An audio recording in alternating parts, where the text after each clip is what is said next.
Science has spent centuries turning uncertainty into knowledge. But every major discovery has revealed another layer of ignorance. Today, some of our most respected theories lead toward possibilities that are difficult to dismiss and even harder to comprehend. Along the shifting channels of the Nile Delta, an Athenian army once found itself trapped far from home, surrounded by water, marshland, and an enemy that had regained control of Egypt. Around 460 BC, Athens answered a plea from the Egyptian rebel Inaros and redirected a powerful fleet toward the Nile. At first, the campaign seemed almost unstoppable. Persian forces were defeated, Memphis was attacked, and the Athenians appeared to have gained a foothold deep inside the Persian Empire. But the victory would become a catastrophe. According to Thucydides, the expedition continued for roughly 6 years. After the Persians recovered, a large army commanded by Megabyzus arrived in Egypt and forced the Athenians and their Egyptian allies out of Memphis. The Greek forces eventually withdrew onto the island of Prosopitis, somewhere within the intricate waterways of the Nile Delta. There, their ships and soldiers were confined for 18 months. What followed sounds almost like a scene from a military thriller, yet it comes from an ancient historical account. The Persians reportedly drained the canal surrounding the island, redirecting the water until the vessels of the besieged fleet were left stranded. Once the natural defenses of Prosopitis had been neutralized, Persian troops crossed onto the exposed ground and captured the position. After years of fighting, the great Athenian venture in Egypt had effectively collapsed. But the most haunting part of the story is what happened afterward. Thucydides tells us that only a small number of survivors escaped through Libya and eventually reached Cyrene. Most of the expeditionary force perished.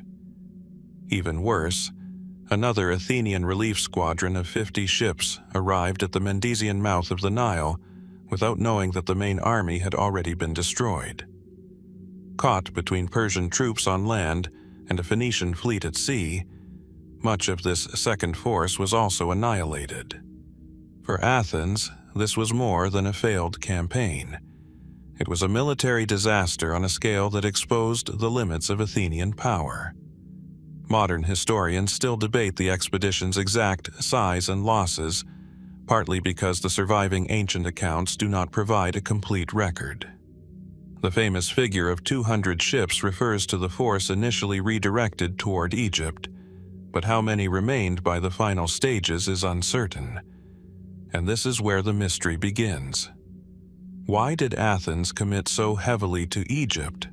Was the expedition primarily an attempt to weaken Persia, an opportunity to expand Athenian influence, or a calculated response to a rebellion that seemed capable of breaking Persian control?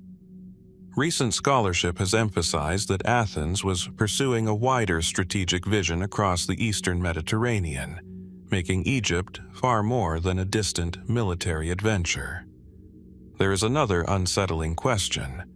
What became of the men who never returned? The Nile Delta was an environment in which landscapes could change dramatically. Channels shifted, marshes expanded and contracted, and settlements disappeared beneath centuries of sediment and redevelopment. The final battlefield of the expedition is generally associated with Prosopitis, but its precise ancient geography remains debated. If thousands of soldiers and sailors died there, how much physical evidence could still survive beneath the modern landscape? Ancient writers preserve fragments of the disaster, but not the voices of those who experienced it. We know that Inaros was eventually captured and executed, while another Egyptian leader, Amirtaeus, continued resisting in the marshes. The Persian victory restored imperial control over most of Egypt, at least temporarily. Yet some later traditions and interpretations invite a different possibility, that the surviving record may represent only the final chapter of a much more complicated campaign. Perhaps scattered groups escaped through routes that the surviving histories barely mention. Perhaps abandoned ships, weapons, and burial sites remain concealed beneath the delta. Or perhaps the apparent mystery is simply the result of an incomplete historical record, amplified by the passage of time.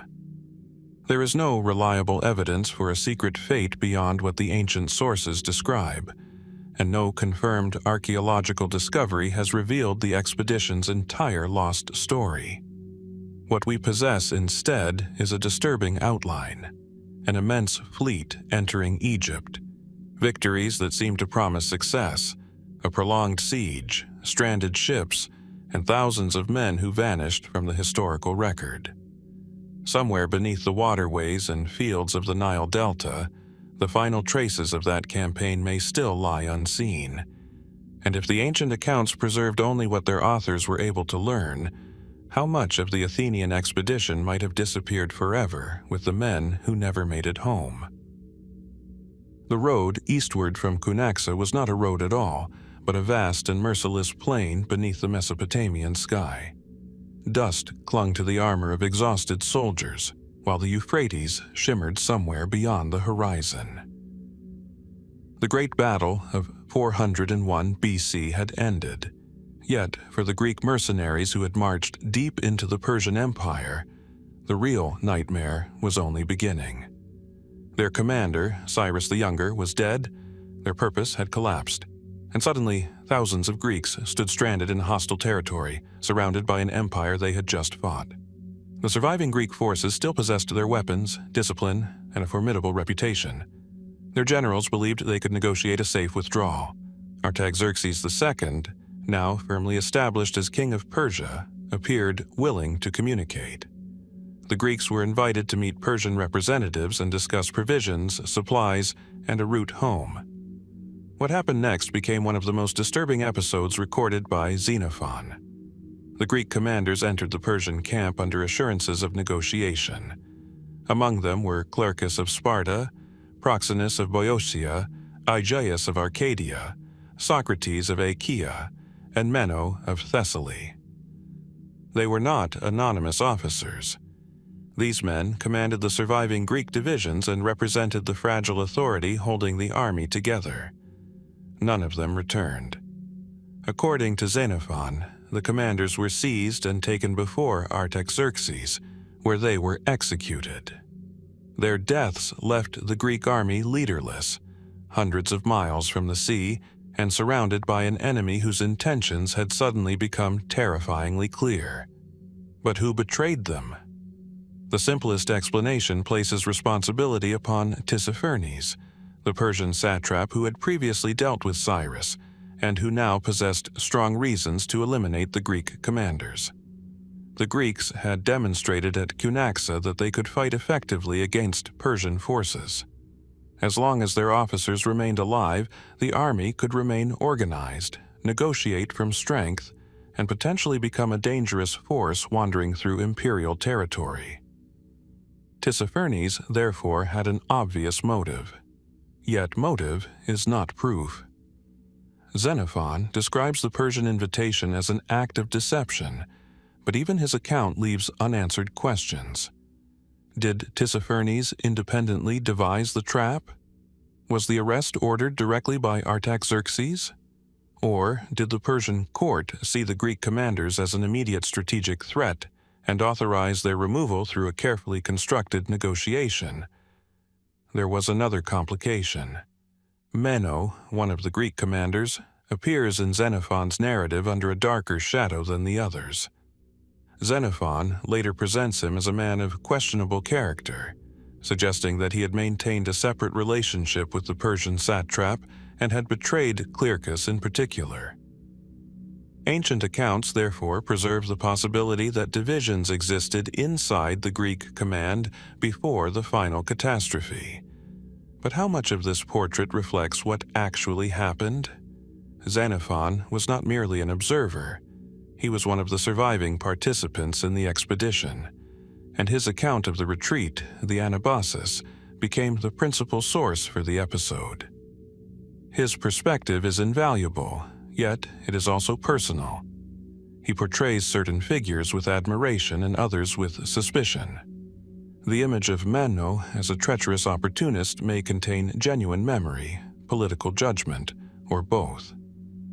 Then there is the larger question of Persian strategy. Perhaps the Greek generals were never meant to leave the camp alive. Their invitation may have been designed from the beginning as a calculated decapitation of the Greek army.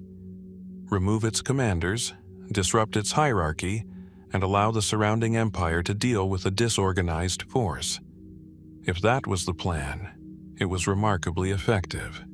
And yet, it failed to produce the result that might have been expected. The Greeks did not surrender.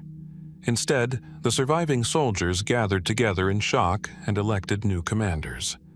Among them was Xenophon himself.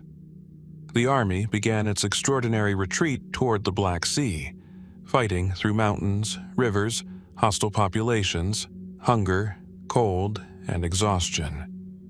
That survival makes the original betrayal even more intriguing. If the Persian leadership intended to destroy the Greek force by eliminating its generals, why underestimate the cohesion of the soldiers themselves? Was the Persian court simply confident that no army could survive without its established commanders? Or did the assassination of the generals serve another purpose, perhaps to force the Greeks into a desperate retreat rather than risk another confrontation on Persian soil? Later interpretations have occasionally imagined deeper conspiracies, rival Persian factions, secret agreements between Greek officers, or deliberate manipulation by individuals seeking personal power. Such theories remain speculative, and the surviving evidence does not establish them. The historical record gives us something less satisfying but perhaps more unsettling. Several powerful motives converging around an event whose private conversations were never recorded. Inside that Persian camp, decisions were made that changed the fate of thousands. We know who was captured. We know who died. We know that the Greek army survived against extraordinary odds. What we cannot reconstruct is the conversation that sealed the generals' fate, the promises they believed, the warnings they may have ignored, and the identity of the person who first decided that negotiation should become a trap. The Greeks eventually escaped. Their commanders did not. And somewhere between diplomacy and deception, the truth of what happened at that meeting remains suspended, preserved only in the fragments of a survivor's testimony and the silence of those who were there. The battlefield at Cunaxa was already fading beneath the Mesopotamian heat when the fate of Cyrus the Younger took a darker turn. Dust drifted across the plain, horses moved among the fallen, and somewhere amid the wreckage lay the body of the man whose ambition had nearly transformed the Persian Empire. Cyrus had challenged his brother Artaxerxes II for the throne. He had gathered an army that included thousands of Greek mercenaries, marched deep into imperial territory, and fought his way to the decisive encounter. Then, according to the ancient accounts, he was killed. But death was not the end of the story. Cyrus's body became a political object, and what happened to his remains reveals something about the brutal symbolism of ancient kingship. The Persian ruler, who had been defeated in battle, needed more than military victory. He needed to demonstrate that Cyrus was finished, not merely as a commander, but as a claimant to the throne. Xenophon, who participated in the expedition and later recorded its extraordinary aftermath, provides the most important account. He tells us that Cyrus was killed during the battle after personally charging toward Artaxerxes. His body was subsequently recovered, and the treatment of his remains became part of the Persian king's triumph. The most striking detail concerns Cyrus's head and right hand. According to Xenophon, Artaxerxes ordered Cyrus's head and hand to be cut off. These gruesome trophies were then displayed publicly. The severed head was reportedly shown to the Persian army and to the forces that had supported Cyrus, while the hand was presented as a tangible evidence of the rebel prince's destruction. The gesture was deliberate. A claimant to the throne could inspire loyalty even after death. A body might be buried, remembered, or transformed into a symbol of resistance. But a severed head carried through the victorious army communicated something unmistakable. Cyrus had fallen, and the king who defeated him possessed the authority to decide what happened to his remains. Yet, one question lingers beneath the familiar narrative. What happened to the head and hand afterward? The ancient sources become frustratingly quiet. We know that Cyrus's body was eventually buried with considerable honor. Xenophon describes how Artaxerxes allowed the remains to receive proper burial, despite the violence inflicted upon them. This may have been politically useful. Cyrus was a member of the royal family, and Persian traditions surrounding kingship and dynastic legitimacy were not easily erased by battlefield hatred. But the fate of the severed pieces is far less certain. Were they eventually buried with the rest of Cyrus? Were they destroyed? Were they preserved for some period as political relics? Or did they simply disappear after serving their immediate purpose? There is no securely documented answer. One possibility is that the head and hand were eventually reunited with the body before Cyrus received his final burial. Such an act would not be difficult to imagine within the context of royal funerary customs, particularly once the political necessity of displaying the trophies had passed. Another possibility is that they remained separate, perhaps temporarily preserved as reminders of Artaxerxes' victory. Ancient rulers frequently understood the physical remains of defeated enemies as instruments of political messaging, yet no surviving source gives us a clear chain of custody, and this absence matters. The story is often remembered as though the final destination of Cyrus's remains were known in detail. In reality, the evidence becomes increasingly thin once the immediate spectacle of the battlefield disappears. We can follow Cyrus through the campaign, through the battle, through his death, and into the political aftermath. But the trail becomes indistinct when we ask what became of the trophies themselves. There is also a deeper historical tension here. Cyrus was not remembered simply as a defeated rebel. Even among the Greeks who served him, he had earned a reputation for courage, generosity, and military ability. Xenophon portrays him with remarkable admiration. His death, therefore, did not erase his influence. In some respects, the attempt to humiliate him may have contributed to the creation of a more enduring memory. Perhaps that is why the severed hand is such a haunting detail. A hand represents action. The hand that commanded, negotiated, rewarded, fought, and reached for a crown. A head represents identity, authority, and thought. To separate them from the body was not merely physical mutilation. It was a symbolic declaration that the man who had attempted to seize the Persian throne could no longer act, command, or claim anything. But symbols have unpredictable lives. Once the political message had been delivered, the objects themselves became strangely insignificant in the surviving record. The empire continued. Artaxerxes ruled. The Greek mercenaries began their legendary retreat. Cities and kingdoms changed hands, generations passed, and the battlefield at Cunaxa slowly receded into history. Somewhere along that passage, the final trace of Cyrus's severed head and hand disappears. Perhaps they were returned to his tomb. Perhaps they were discarded once their purpose was fulfilled. Perhaps fragments of the event survived in traditions that never entered the historical record. There is no archaeological discovery that securely identifies their final resting place, and no surviving account closes the story with certainty. What remains is an unusual historical silence surrounding the remains of a man whose death was witnessed, recorded, and exploited for political theater. The Persian prince vanished from the battlefield, but the question of what happened to the last physical traces of his rebellion has never been fully answered. And beneath the grand history of empires, that small unanswered detail still waits. Where did Cyrus's final trophies ultimately disappear? The room in which Cleomenes spent his final hours is lost to us, but the ancient descriptions leave behind an unsettling image. A Spartan king confined, guarded, and suddenly behaving in a manner his enemies could later interpret in almost any way they wished. Around the early 5th century BC, Cleomenes had already become one of Sparta's most formidable and controversial rulers. He had intervened in the politics of Athens, fought against Argos, challenged rivals at home, and repeatedly pushed the limits of Spartan kingship. Yet, the circumstances of his death would prove far more disturbing than any battlefield defeat. Cleomenes had been forced into exile after accusations of corruption and misconduct. He eventually returned to Sparta, where his political position remained precarious.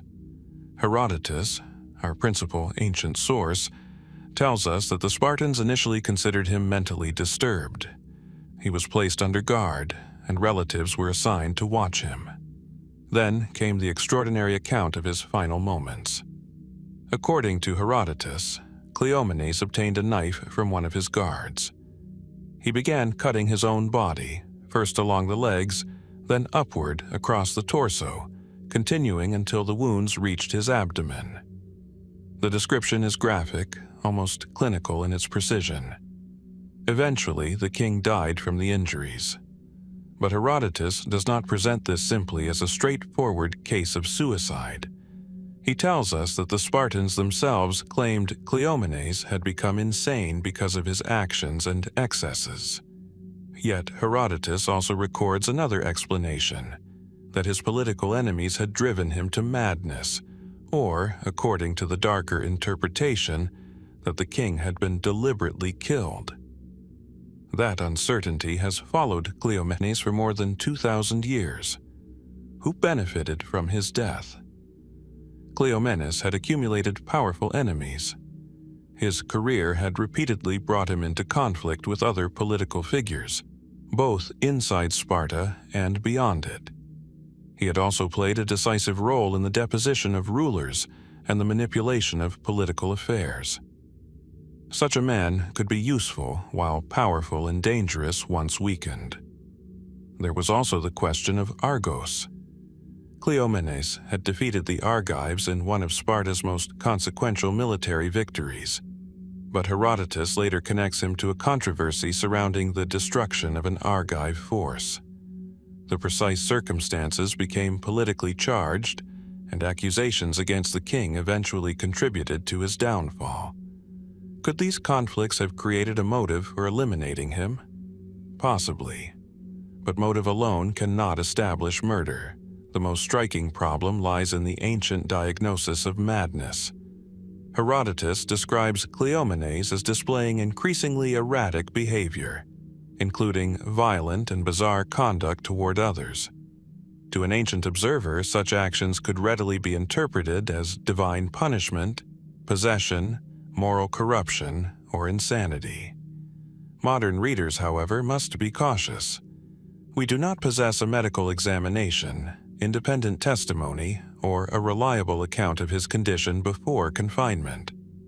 Nor can we assume that Herodotus's explanation reflects objective, clinical reality. The story may have been shaped by politics. A king who died violently under guard created an uncomfortable problem for Sparta.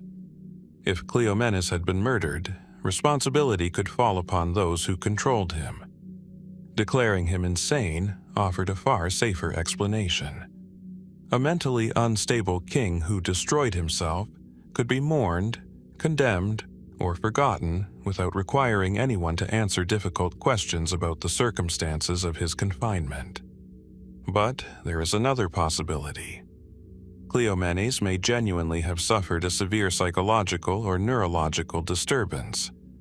Ancient writers occasionally preserve descriptions of behavior that, viewed centuries later, could correspond to recognizable forms of illness. Yet, attempting to diagnose a historical figure from a short narrative is inherently uncertain.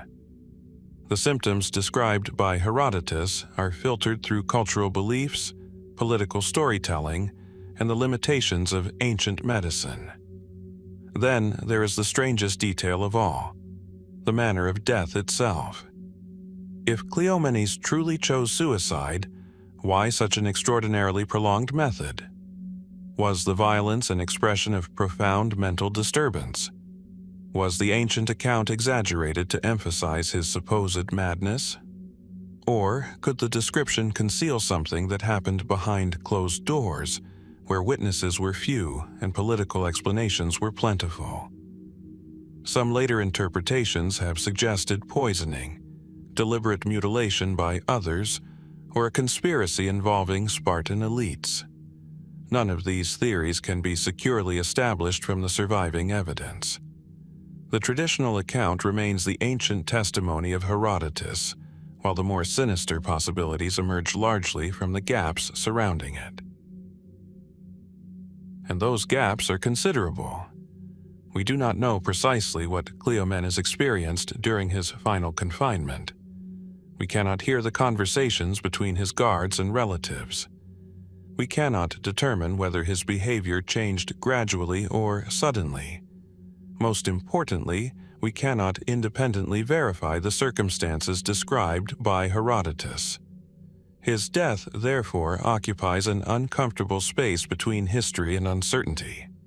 Cleomenes had spent his life manipulating power, confronting enemies, and surviving political danger. In the end, the most enduring mystery may be whether he finally destroyed himself, or whether someone else ensured that the Spartan king would never leave that guarded room alive. The answer disappeared with the witnesses, leaving behind only an ancient narrative, a mutilated king, and a question that Sparta itself never seems to have answered completely. And perhaps somewhere within that silence lies the missing piece of Cleomenes' final day. I can continue with the next mystery while keeping the tone, pacing, and structure distinctly varied. The final days of Cleomenes I begin not on a battlefield, but behind guarded doors, where the image of a powerful Spartan king slowly gives way to something far more difficult to understand. The man who had once commanded armies and influenced the politics of Athens was now described as unstable, violent, and incapable of controlling himself. Ancient tradition says that his behavior became so alarming that the Spartans concluded he had lost his mind. But what exactly happened to him? Herodotus gives us the fullest surviving account.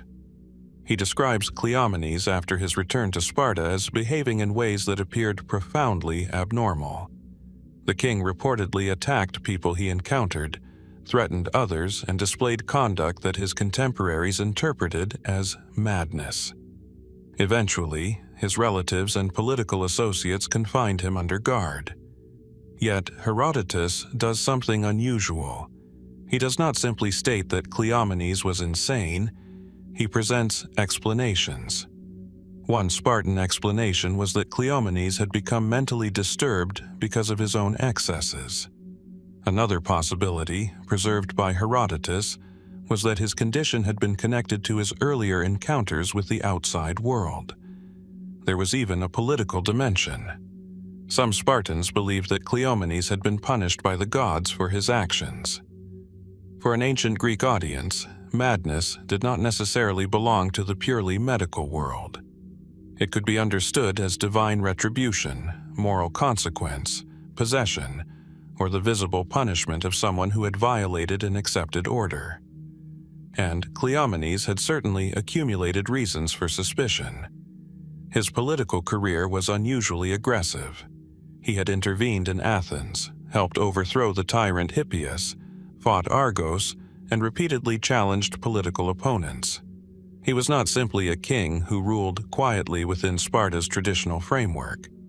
He was a disruptive figure, capable of turning military power into political leverage. That made his supposed madness remarkably convenient. If Cleomenes had genuinely lost his reason, his enemies could explain his downfall without admitting that political calculations had played a role.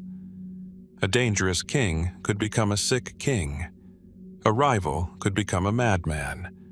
A political crisis could be transformed into a story of divine or psychological collapse. But what if there was a physical cause? Modern historians have occasionally considered possibilities such as neurological illness, poisoning, head trauma, infection, or another medical condition capable of producing dramatic behavioral changes. None can be demonstrated. There is simply too little evidence. Herodotus gives us behavior, not diagnosis, anecdotes, not medical records. The ancient description does, however, raise an intriguing question. Did Cleomenes actually become mentally ill, or did his behavior merely appear incomprehensible to those around him? The distinction matters.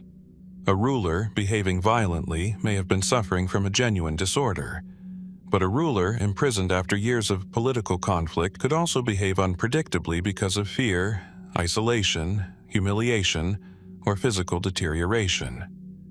The circumstances themselves may have altered his behavior. There is another possibility that deserves caution. Perhaps the story of madness was constructed after his death. Ancient historians often preserved competing explanations, and Herodotus himself was careful enough to acknowledge disagreement. That makes his account valuable. But it also reminds us that the story had already passed through political memory before reaching him. Cleomenes' enemies had every reason to portray him as unstable. His death needed an explanation, and madness provided one that was both dramatic and politically useful. Yet, dismissing the account as propaganda would be equally simplistic. Herodotus describes specific acts of apparent irrationality, and his narrative suggests that Cleomenes' behavior was sufficiently alarming to those around him that confinement became necessary. If those reports originated with people who had actually witnessed his final decline, then something may genuinely have happened to the king's mind. The mystery deepens when we consider his earlier life. There is little indication that Cleomenes spent decades displaying the kind of behavior later associated with his final days. He could be ruthless, calculating, and politically aggressive, but those qualities are not the same as mental incapacity. If the ancient description is broadly accurate, something appears to have changed. Was it gradual? Was it sudden? Could an illness have altered his personality? Could prolonged political pressure have contributed? Could some physical condition have affected his judgment? Or was the entire transformation exaggerated because the people who recorded it already knew how his story would end? Even the phrase "went mad" may conceal more than it reveals. Ancient Greek ideas about mental disturbance were complex. The boundary between illness, divine influence, emotional collapse, and moral disorder was not the same as the boundary used by modern medicine. A person could be considered mentally disturbed without fitting any modern diagnosis. And so Cleomenes remained suspended between two worlds of interpretation. To the Spartans who watched his final decline, he may have appeared frighteningly transformed. To Herodotus, he became an example of a king whose extraordinary behavior demanded explanation. To modern historians, he is an incomplete case assembled from fragments of testimony written long after the events themselves.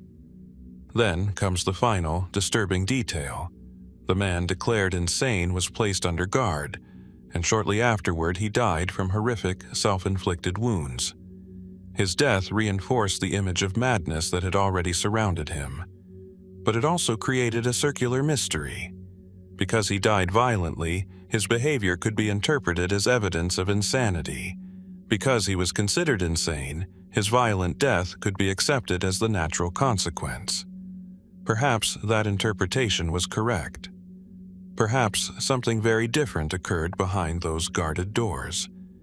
We are left with no surviving medical account, no independent witness capable of settling the matter, and no physical evidence that can reveal what changed inside the Spartan king. Only Herodotus's account remains, carrying the distant echo of a ruler whose mind, for reasons now impossible to recover, seemed to turn against itself. And somewhere between illness, politics, belief, and memory lies the real Cleomenes, the man who may have lost his reason, or the king whose final days were made to look that way by those who survived him. The silence surrounding his mind may be just as revealing as the violence of his death. The stone corridors of the Temple of Athena, of the Brazen House on the Acropolis, were already ancient when Pausanias entered them for the last time. Behind those walls, according to later accounts, A Spartan commander who had once stood at the center of Greek resistance against Persia was driven into a final confrontation with his own countrymen. There was no battlefield now, no Persian army approaching, only suspicion, accusations, and a question that has survived for centuries. Had Pausanias truly decided to betray Greece? A decade earlier, his name carried a very different weight. Pausanias, regent of Sparta and commander of the allied Greek forces, had played the leading role at the Battle of Plataea in 479 BC, where the Persian invasion of Greece suffered one of its decisive defeats. Victory elevated his reputation enormously, yet success brought privileges, wealth, and contact with foreign courts, and those contacts would eventually become central to the accusations against him. After Plataea, Pausanias commanded Greek operations in the eastern Aegean. He became increasingly associated with Persian customs and Persian luxury, behavior that alarmed his Spartan allies. Greek sources describe him adopting foreign dress, behaving arrogantly, and surrounding himself with an atmosphere that seemed increasingly detached from the austere ideals expected of a Spartan commander. But eccentricity is not treason. The accusation became much more serious when Pausanias was allegedly connected with the Persian king Xerxes. Thucydides reports that Pausanias sent a message to Xerxes offering cooperation and proposing a remarkable arrangement.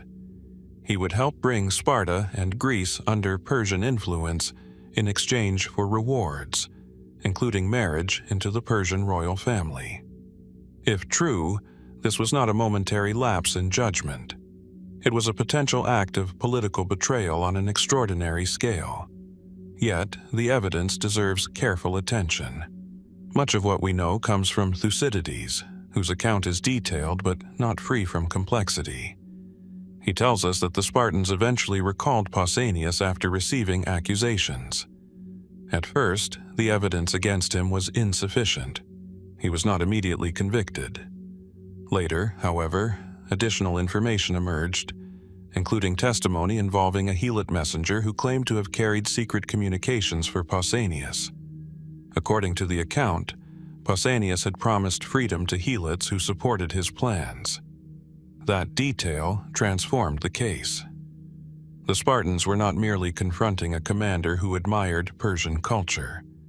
They were confronting the possibility that he was attempting to undermine the social order upon which Sparta itself depended. But was he? One interpretation is straightforward. Pausanias had become intoxicated by victory, wealth, and proximity to Persian power. He may have concluded that cooperation with Xerxes offered him a path to personal greatness unavailable within Sparta's rigid political system. His behavior toward Persian customs could then be seen not as superficial imitation, but as evidence of a deeper transformation. Another interpretation is more cautious. Perhaps Pausanias was attempting to negotiate with Persia for political advantage without genuinely intending to surrender Greece.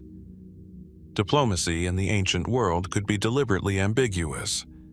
A message promising cooperation might have been exploratory rather than definitive.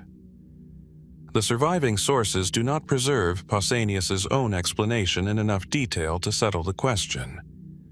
There was also a powerful political incentive for Sparta to believe the worst. Pausanias was an unusually prominent figure.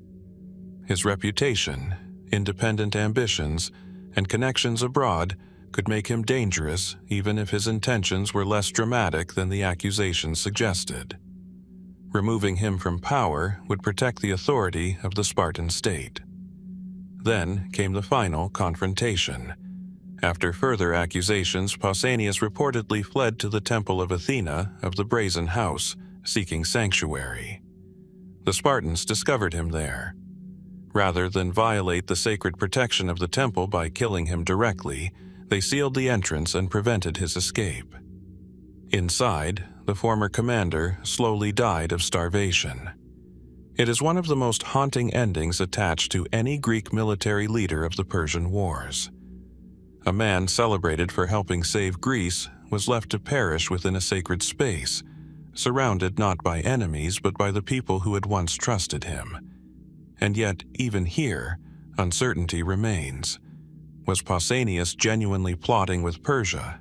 The ancient evidence makes the accusation difficult to dismiss entirely. His documented contacts with Persian officials, his increasingly extravagant behavior, and the testimony surrounding his secret communications form a troubling pattern. Thucydides clearly believed that the conspiracy was real. But historians must distinguish between evidence of contact and proof of intention. Pausanias may have been ambitious, reckless, politically naive, or genuinely treasonous. Perhaps he believed he could manipulate Persia while preserving Greek independence. Perhaps he imagined himself becoming the architect of a new political order. Or perhaps his enemies interpreted every unusual action through the darkest possible lens. There is even a broader question about how later Greek history remembered collaboration with Persia. To be accused of medizing was not simply to choose a foreign ally. It could become a permanent stain on one's reputation. The boundary between diplomacy, opportunism, and betrayal was often extraordinarily thin. Pausanias therefore occupies an uncomfortable place in the historical record. He was a victor at Plataea, yet remembered as a suspected traitor. He fought against Persian power, yet was accused of courting the Persian king. He sought sanctuary from Sparta, only to die there under conditions that made his guilt appear almost unquestionable. Almost, but not completely. The evidence survives largely through the voices of those who accused, investigated, and judged him. His own intentions remain frustratingly distant. Perhaps Pausanias truly dreamed of exchanging Greek independence for personal power. Perhaps he was testing possibilities that never became a concrete conspiracy. Or perhaps the truth was more complicated than either accusation or defense could preserve. The temple eventually stood silent again. The empire of Persia continued, Sparta endured, and Pausanias disappeared into the long memory of the Persian wars. But his final refuge leaves behind a question that refuses to settle. Was the Spartan commander secretly preparing to betray Greece, or did history turn an ambitious and unconventional man into one of its most enduring traitors? The shoreline at Aegospotami offered little protection. A narrow strip of land beside the Hellespont, exposed to wind, open water, and the watchful eyes of an enemy fleet. In 405 BC, hundreds of Athenian sailors pulled their ships onto this beach after each day's operations, then scattered across the surrounding countryside in search of food and supplies. Their fleet was powerful, but its position was dangerously vulnerable. Across the water waited the Spartan commander Lysander, patient and silent. For several days, almost nothing happened. The Athenians repeatedly sailed out expecting battle. Lysander refused to engage. The pattern became strangely predictable. Each afternoon, the Athenian ships returned to shore, their crews dispersing across the countryside. It was a routine that seemed harmless, until one day the routine became a trap. According to Xenophon, the Athenian commander Alcibiades had warned the fleet that its anchorage was dangerously exposed. He advised the generals to move to Sestos, where supplies and stronger defenses were available. The commanders rejected his advice. Alcibiades then departed. Whatever else might be said about that decision, the warning itself became part of the mystery surrounding the catastrophe. Was the Athenian command simply careless? Or had someone deliberately allowed the fleet to remain vulnerable? The answer may lie with Lysander's patience. After observing the Athenians for several days, he ordered his fleet to watch for the moment when their crews dispersed. On the decisive day, the signal came.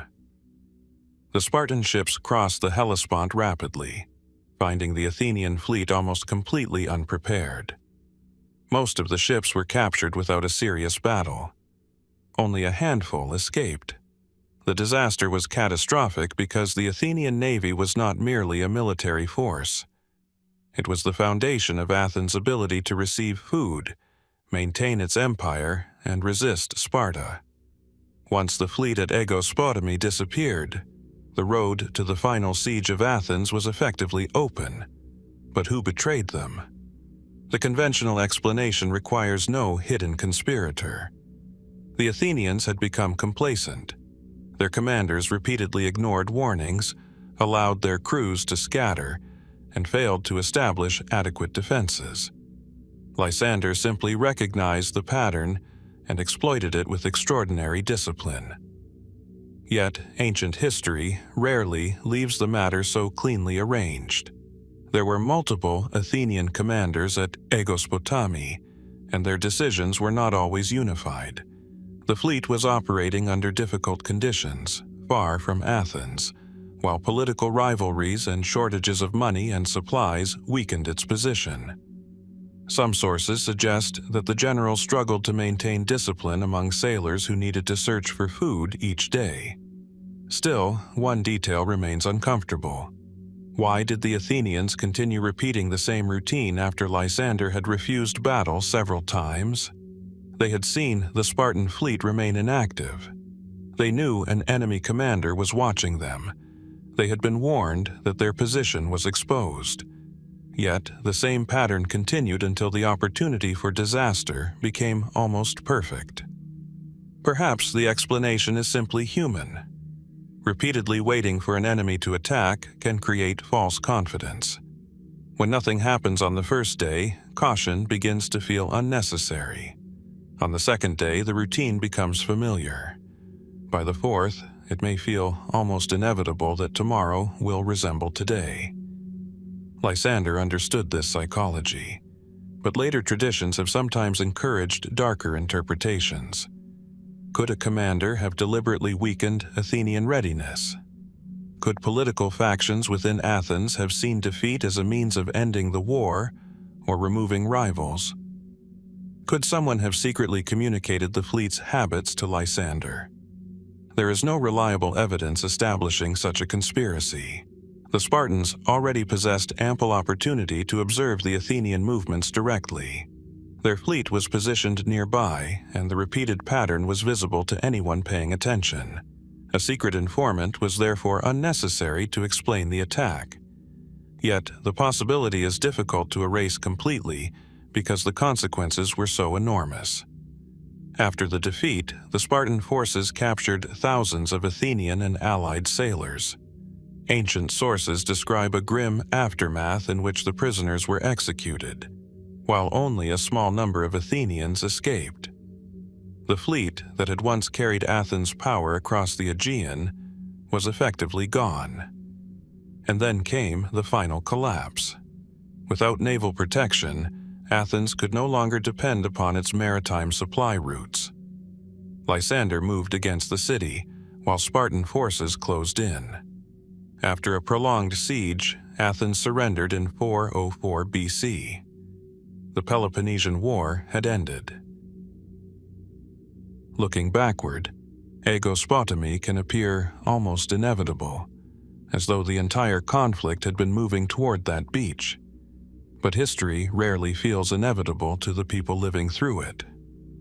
For the Athenian sailors, there was simply another morning, another voyage across the water, another return to the shore. Until there wasn't. The most intriguing suspect may therefore not be a hidden traitor at all, but a combination of exhaustion, poor command, political division, and an enemy commander who understood exactly how patience could become a weapon. Still, the unanswered questions remain. Did the Athenian generals merely make one of the most consequential mistakes in Greek military history? Was Alcibiades' warning ignored because of political hostility toward him? Did internal rivalries weaken the command at precisely the moment unity mattered most? Or did someone, somewhere within the Athenian camp, knowingly allow the fleet to remain exposed? No surviving testimony can place a secret conspirator on that beach with certainty.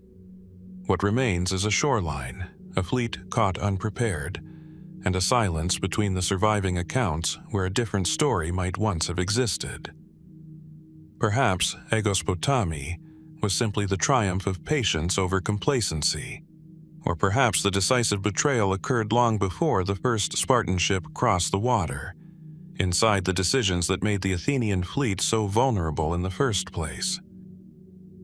The streets of ancient Pherae would have been quiet when Jason died, but the political world around him was anything but still. Thessaly was a land of fertile plains, powerful horsemen, competing cities, and shifting loyalties. At its center stood Jason of Pherae, a military leader whose influence had expanded with remarkable speed. By the middle of the 4th century BC, he had become the dominant political force in Thessaly, and perhaps one of the most ambitious men in Greece. His death came suddenly. In 370 BC, Jason was assassinated while preparing for a major religious festival at Pherae. Ancient sources agree that he was attacked by a group of conspirators. But beyond that basic fact, the identity of the people who arranged his death becomes increasingly difficult to separate from the political rivalries surrounding him. Who ordered the killing? And perhaps more importantly, who stood to gain the most? Jason had built his power through military skill and political calculation. He became Tagus, or military leader, of Thessaly, and began consolidating the region under his authority. His ambitions extended beyond Thessaly. He maintained diplomatic relationships with powerful states and reportedly intended to use Thessalian cavalry and military resources on a much larger stage. Some ancient accounts suggest that Jason was preparing to participate in the broader Greek struggle for influence. His position was becoming formidable enough that other Greek powers had reason to watch him carefully. Then came the knives. Diodorus Siculus records that Jason was attacked by 7 young men who approached him while he was engaged in preparations connected with the festival. The conspirators killed him before his guards could intervene. At first glance, this sounds like a conventional political assassination, but the aftermath makes the episode more intriguing. Jason's brothers, Polydorus and Polyphron, succeeded him. Instead of collapsing immediately, his political structure continued. This suggests that the assassination may not have been a spontaneous act of personal hatred. The men who killed Jason may have understood that his death could create an opportunity for a different leadership arrangement. Yet, the surviving evidence does not clearly identify a mastermind. One possibility is that Jason was eliminated by political rivals inside Pherae. His rise had concentrated enormous authority in his hands, and concentrated authority inevitably creates people who fear what comes next. Perhaps members of the local elite believed that removing him was the only way to prevent the city from becoming permanently subordinate to his ambitions. Another possibility points beyond Pherae. Jason's growing power had altered the balance of Thessaly and attracted the attention of neighboring Greek states. A leader capable of mobilizing large numbers of Thessalian troops could potentially become a decisive force in central Greece. His assassination, therefore, had consequences far beyond the walls of his own city. Could an external power have encouraged the conspiracy? The idea is plausible in a broad political sense, but the evidence does not identify a foreign government as the organizer. Ancient historians give us circumstances and consequences, yet the hidden conversations that preceded the murder have vanished. There is also something unusual about the attackers themselves. If the ancient account is accurate, Jason was killed by several young men rather than by a single political rival. Why use a group?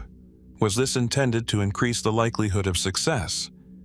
Were the conspirators members of a common faction? Did they act independently, united only by resentment toward the ruler?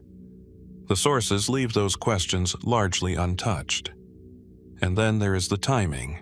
Jason was preparing for a major religious gathering, a moment when movement through the city and interaction with political figures would have been expected.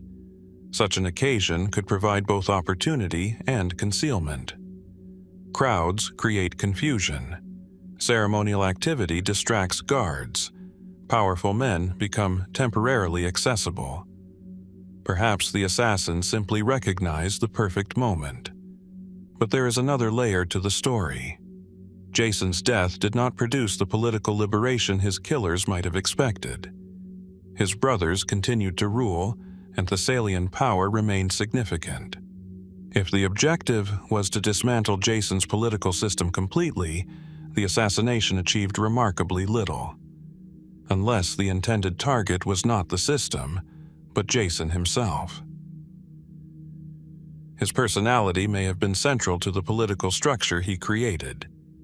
Removing him could have been intended to prevent a future military campaign, stop further consolidation of Thessaly, or simply eliminate a leader whose ambitions had begun to frighten his contemporaries. Later developments make the murder even more intriguing.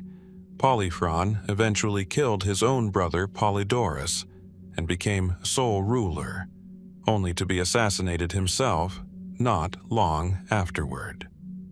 The political violence surrounding the family did not end with Jason. Instead, his death seems to have opened a succession struggle in which assassination became almost a language of power. That pattern invites an uncomfortable thought. Was Jason's murder the beginning of a wider conspiracy, or merely the first visible fracture in a political structure already under enormous strain? Ancient historians were aware that power in Thessaly could shift quickly. Tyrants, aristocratic factions, military leaders, and neighboring states all had competing interests. In such an environment, identifying a single mastermind may be impossible because several groups could have benefited from the same outcome. The most conventional explanation remains that Jason was killed by political conspirators acting against his growing authority. But the surviving accounts do not tell us who recruited them, who financed them, or whether anyone outside Pherae encouraged their actions. There is no surviving confession. No secret letter has been found. No ancient witness gives us a definitive name. What remains is the image of a powerful Thessalian leader preparing for a public ceremony, surrounded by the machinery of his own authority, unaware, or perhaps only partly aware, that several men had already decided that his reign would end before the festival began. The assassins disappeared into the turbulence that followed. Jason's political legacy survived them, but the identity of whoever truly set the killing in motion remains concealed behind the thin curtain of ancient testimony. Perhaps the 7 men who struck him were acting alone. Perhaps they were only the visible hands of a larger design. And somewhere between those possibilities lies the missing architect of Jason of Pherae's final day. The plain of Cunaxa lay beneath a hard Mesopotamian sky, its open ground offering little shelter from the heat, dust, or violence that was about to unfold. In 401 BC, 2 armies converged there in one of the most consequential struggles within the Persian royal family. At the center stood Cyrus the Younger, a prince with enormous ambition and a carefully assembled army of Persian followers and Greek mercenaries. His objective was nothing less than the throne itself. He came remarkably close. Cyrus had marched deep into the Persian Empire to confront his elder brother, Artaxerxes II. His Greek soldiers were among the most disciplined troops on the field, and during the battle they defeated the Persian forces directly opposing them. For a brief moment, victory may have seemed within reach. Then, Cyrus made a decision that ended everything. According to Xenophon, Cyrus learned that Artaxerxes was nearby and personally charged toward his brother's position with a small group of cavalry. The confrontation became chaotic. Cyrus fought fiercely, but he was struck and killed. Yet, even this basic account contains an unsettling ambiguity. Who actually delivered the fatal blow? The ancient sources do not give us a single, unquestionable answer.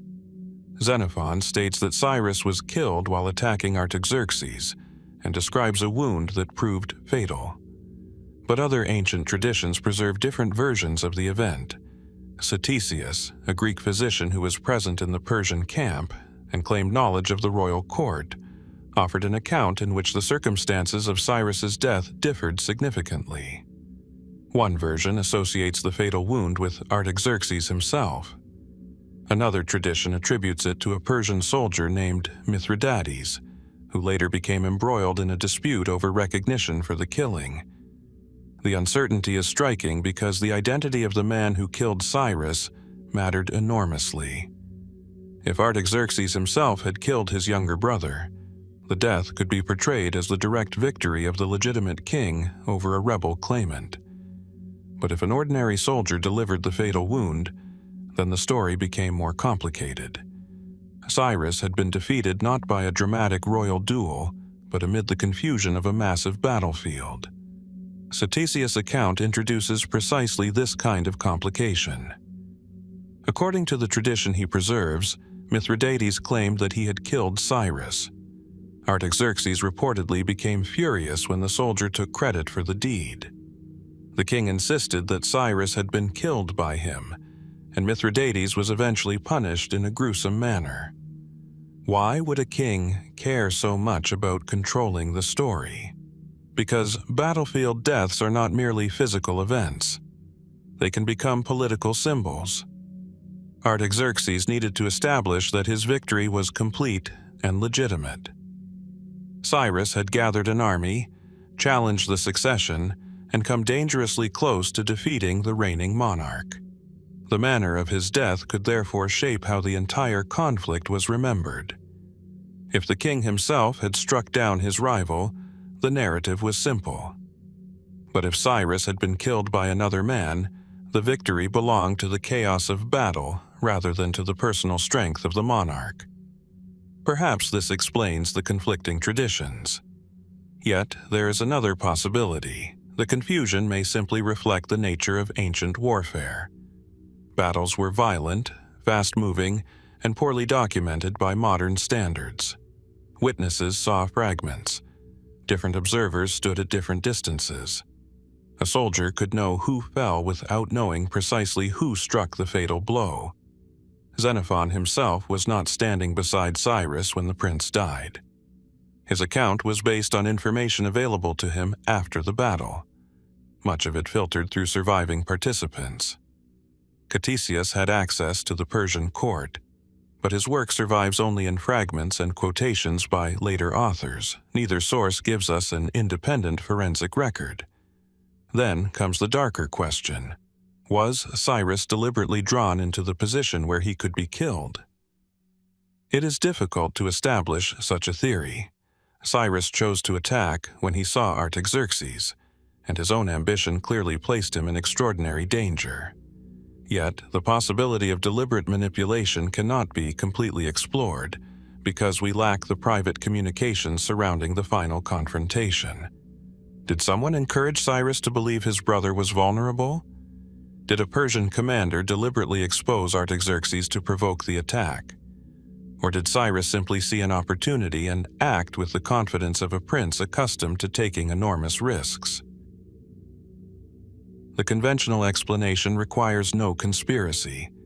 Cyrus was an ambitious commander who personally entered the battle, found his brother, and attacked. In doing so, he placed himself within reach of the enemy and was killed. But the details surrounding the fatal moment remained important enough that ancient writers preserved competing versions for centuries. There is an almost poetic irony to it.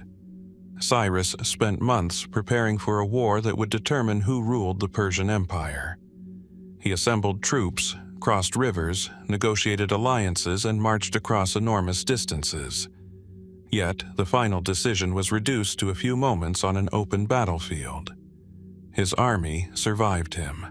The Greek mercenaries, unaware of the full disaster at first, continued fighting and eventually found themselves stranded deep inside hostile territory.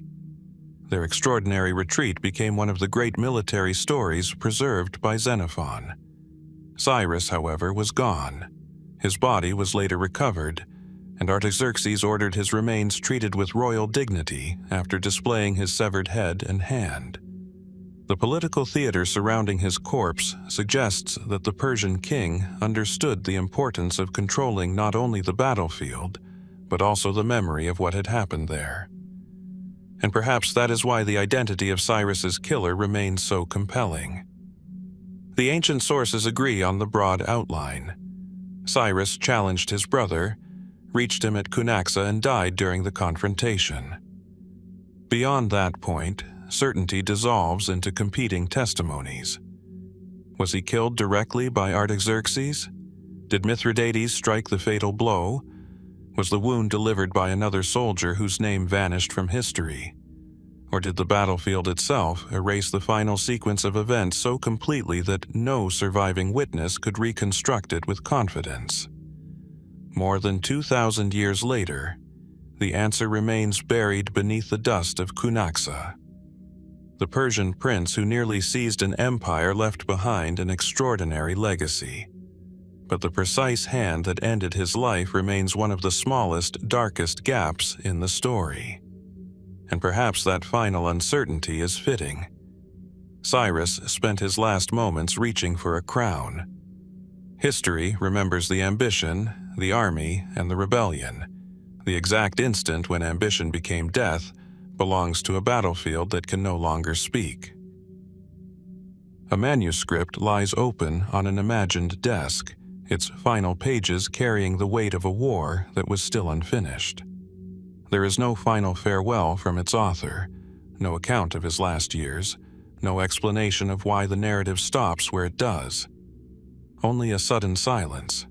The historian was Thucydides, an Athenian general, Exile, and one of the most careful observers of the ancient world. His history of the Peloponnesian War preserves an extraordinary record of conflict, but the work ends before the war itself reaches its final act. That unfinished ending has fascinated historians for centuries. Thucydides begins his account with the outbreak of the Peloponnesian War in 431 BC and carries the story through the turbulent events of 411 BC. His narrative follows military campaigns, political upheavals, shifting alliances, speeches, sieges, betrayals, and the devastating Sicilian expedition. Yet Athens and Sparta continued fighting for several more years. The war would not end until 404 BC. Thucydides knew this. That fact creates the central mystery. Why does a historian who witnessed so much of the conflict leave his great work incomplete? The simplest explanation is that he died before finishing it. This is entirely possible. Ancient authors sometimes died with works unfinished, and there is no reliable ancient testimony describing Thucydides' final years in detail. His death is generally placed sometime after 404 BC, but even the date remains uncertain. Yet, the text itself complicates the picture. Thucydides refers to events that occurred after 411 BC. At one point, he indicates that he knew of later developments in the war, including the eventual outcome. This suggests that the abrupt ending cannot simply be explained by a lack of knowledge. He knew the story continued. Perhaps he intended to complete it. Perhaps another explanation lies within the structure of the surviving work. Some scholars have argued that Thucydides may have continued writing sections that were later lost. The manuscripts that survived antiquity were copied repeatedly, and the ancient transmission of texts was never perfectly secure. A missing ending could therefore represent the disappearance of material that once existed. But another possibility is more intriguing. Perhaps the work was deliberately left unfinished. Thucydides was not writing a simple chronological diary. His narrative is carefully constructed, with recurring themes of power, fear, human judgment, political manipulation, and the consequences of war. His speeches are shaped with extraordinary precision, and his descriptions often seem designed to reveal patterns rather than merely preserve events. Could the incomplete ending have been intentional? It is difficult to prove. The final portion of the surviving text ends during the events of 411 BC, amid political turmoil in Athens and military developments in the Aegean. There is no formal conclusion, no summation of the war, no reflection upon Athens' eventual defeat. For a historian so concerned with understanding the deeper forces of conflict, the absence is striking. Then there is the question of exile. Thucydides had served as an Athenian general during the war. In 424 BC, he failed to prevent the Spartan commander Brasidas from capturing Amphipolis, an important Athenian possession in northern Greece. Athens subsequently exiled him. His exile may have lasted roughly 20 years. During that time, he had unusual access to both sides of the conflict. He could observe Spartan territory and communicate with people whom an active Athenian commander might never have encountered. This experience may have helped shape the detached perspective that distinguishes his history. But what happened after his return? The evidence becomes thin. An ancient tradition says that Thucydides eventually returned to Athens after the war. Another tradition connects his death with a violent end, while later accounts place his tomb in Athens or elsewhere. These traditions are difficult to verify, and none provides a reliable chronology of his final years. His disappearance from the historical record is therefore almost as mysterious as the disappearance of his unfinished narrative. Could he have been murdered? Some later traditions have suggested it. Could he have died naturally? That remains equally possible. Could he have continued writing until late in life, only for the remaining portions of his work to vanish? Again, entirely possible. There is even a literary puzzle hidden inside the surviving text. Scholars have long noticed differences in style and structure that may indicate Thucydides revised portions of his work at different stages. Some passages appear to reflect knowledge acquired after the events being described, while others seem to preserve earlier formulations.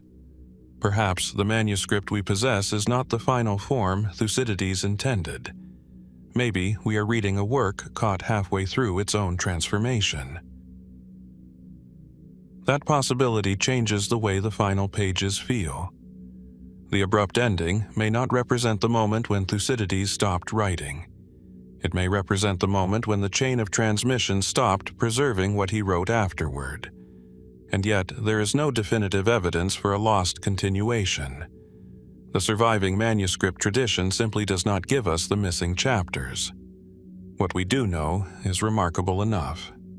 Thucydides lived through one of the defining conflicts of classical Greece, experienced political exile, observed rival societies from close range, and created a history that would influence generations of historians.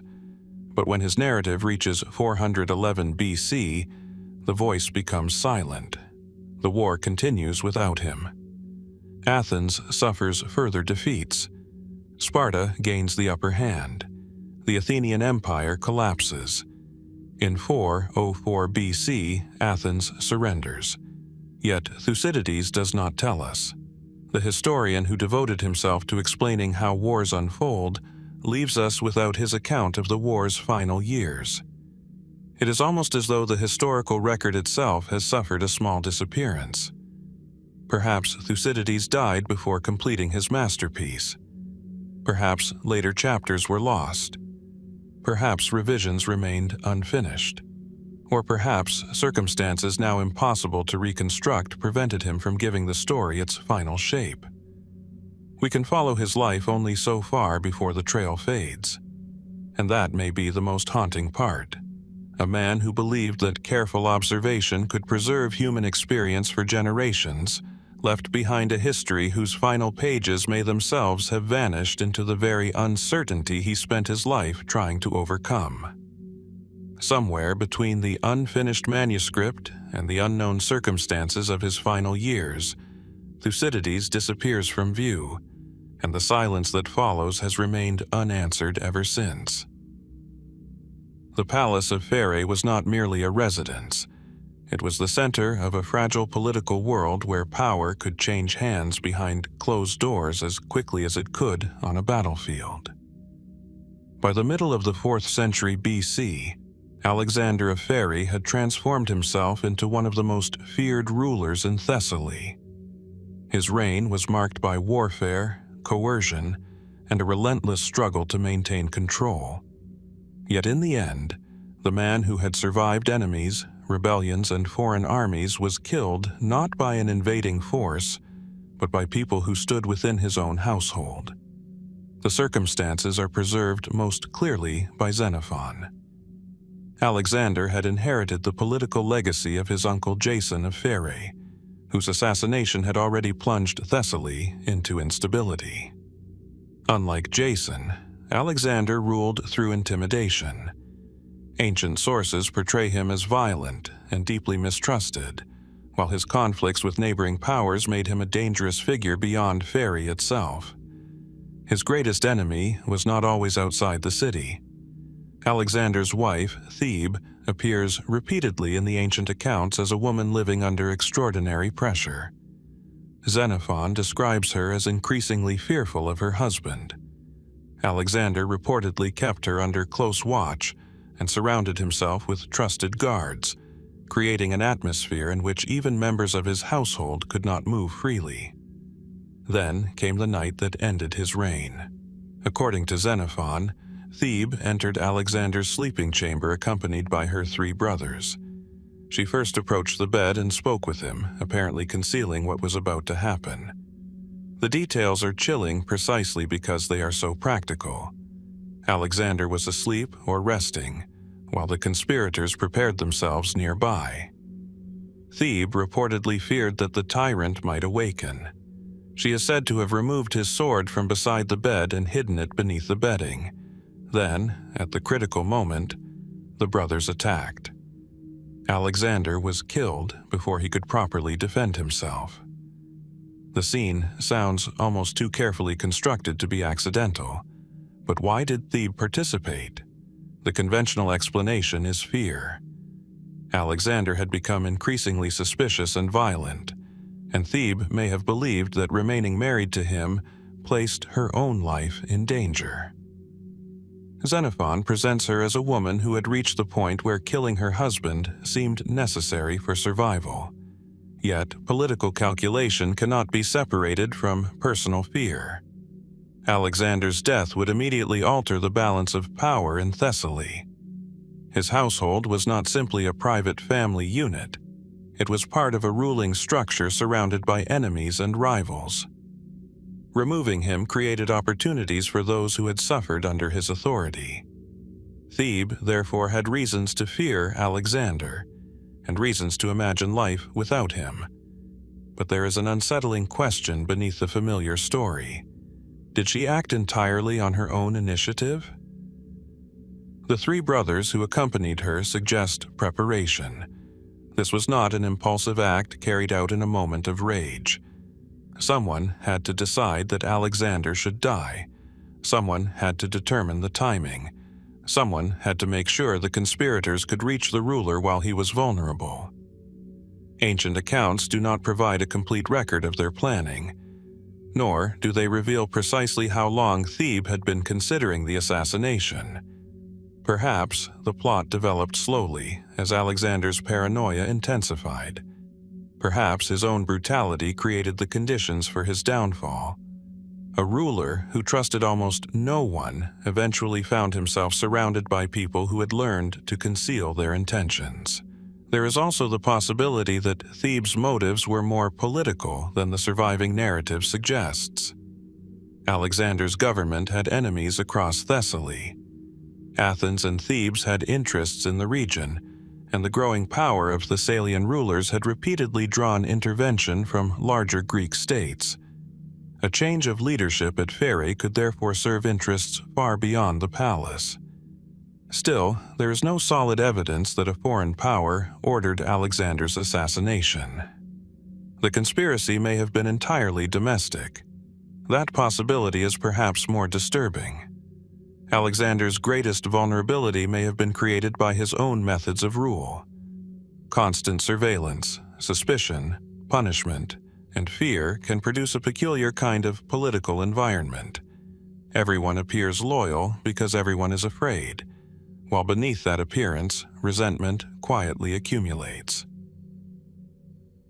When the opportunity finally arrived, the tyrant discovered that the people closest to him knew exactly how to reach him. Xenophon's account also reveals another layer of danger. After Alexander was killed, Thebe and her brothers did not simply disappear into private life. The political consequences were immediate. The assassination opened another succession crisis in Pherae, continuing the cycle of violence that had already followed Jason's murder.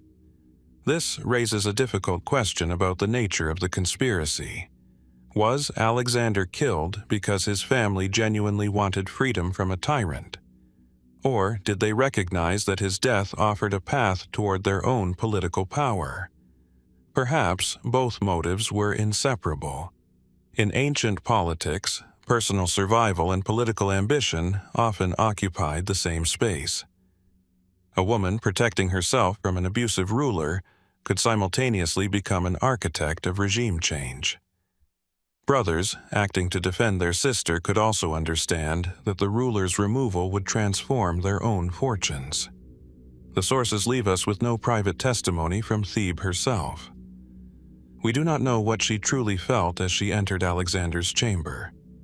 Fear, hatred, desperation, calculation, or perhaps a mixture of all four. Nor can we know whether the ancient narrative has simplified a more complicated political struggle into the dramatic image of a wife and her brothers killing a tyrant in his sleep. What is certain is that Alexander's reign ended in the place where he should have been safest. His guards could protect the gates, his soldiers could defend the city, his reputation could frighten foreign enemies. None of that mattered when the danger came quietly through the household itself. The palace that had once embodied his authority became the setting of his final vulnerability.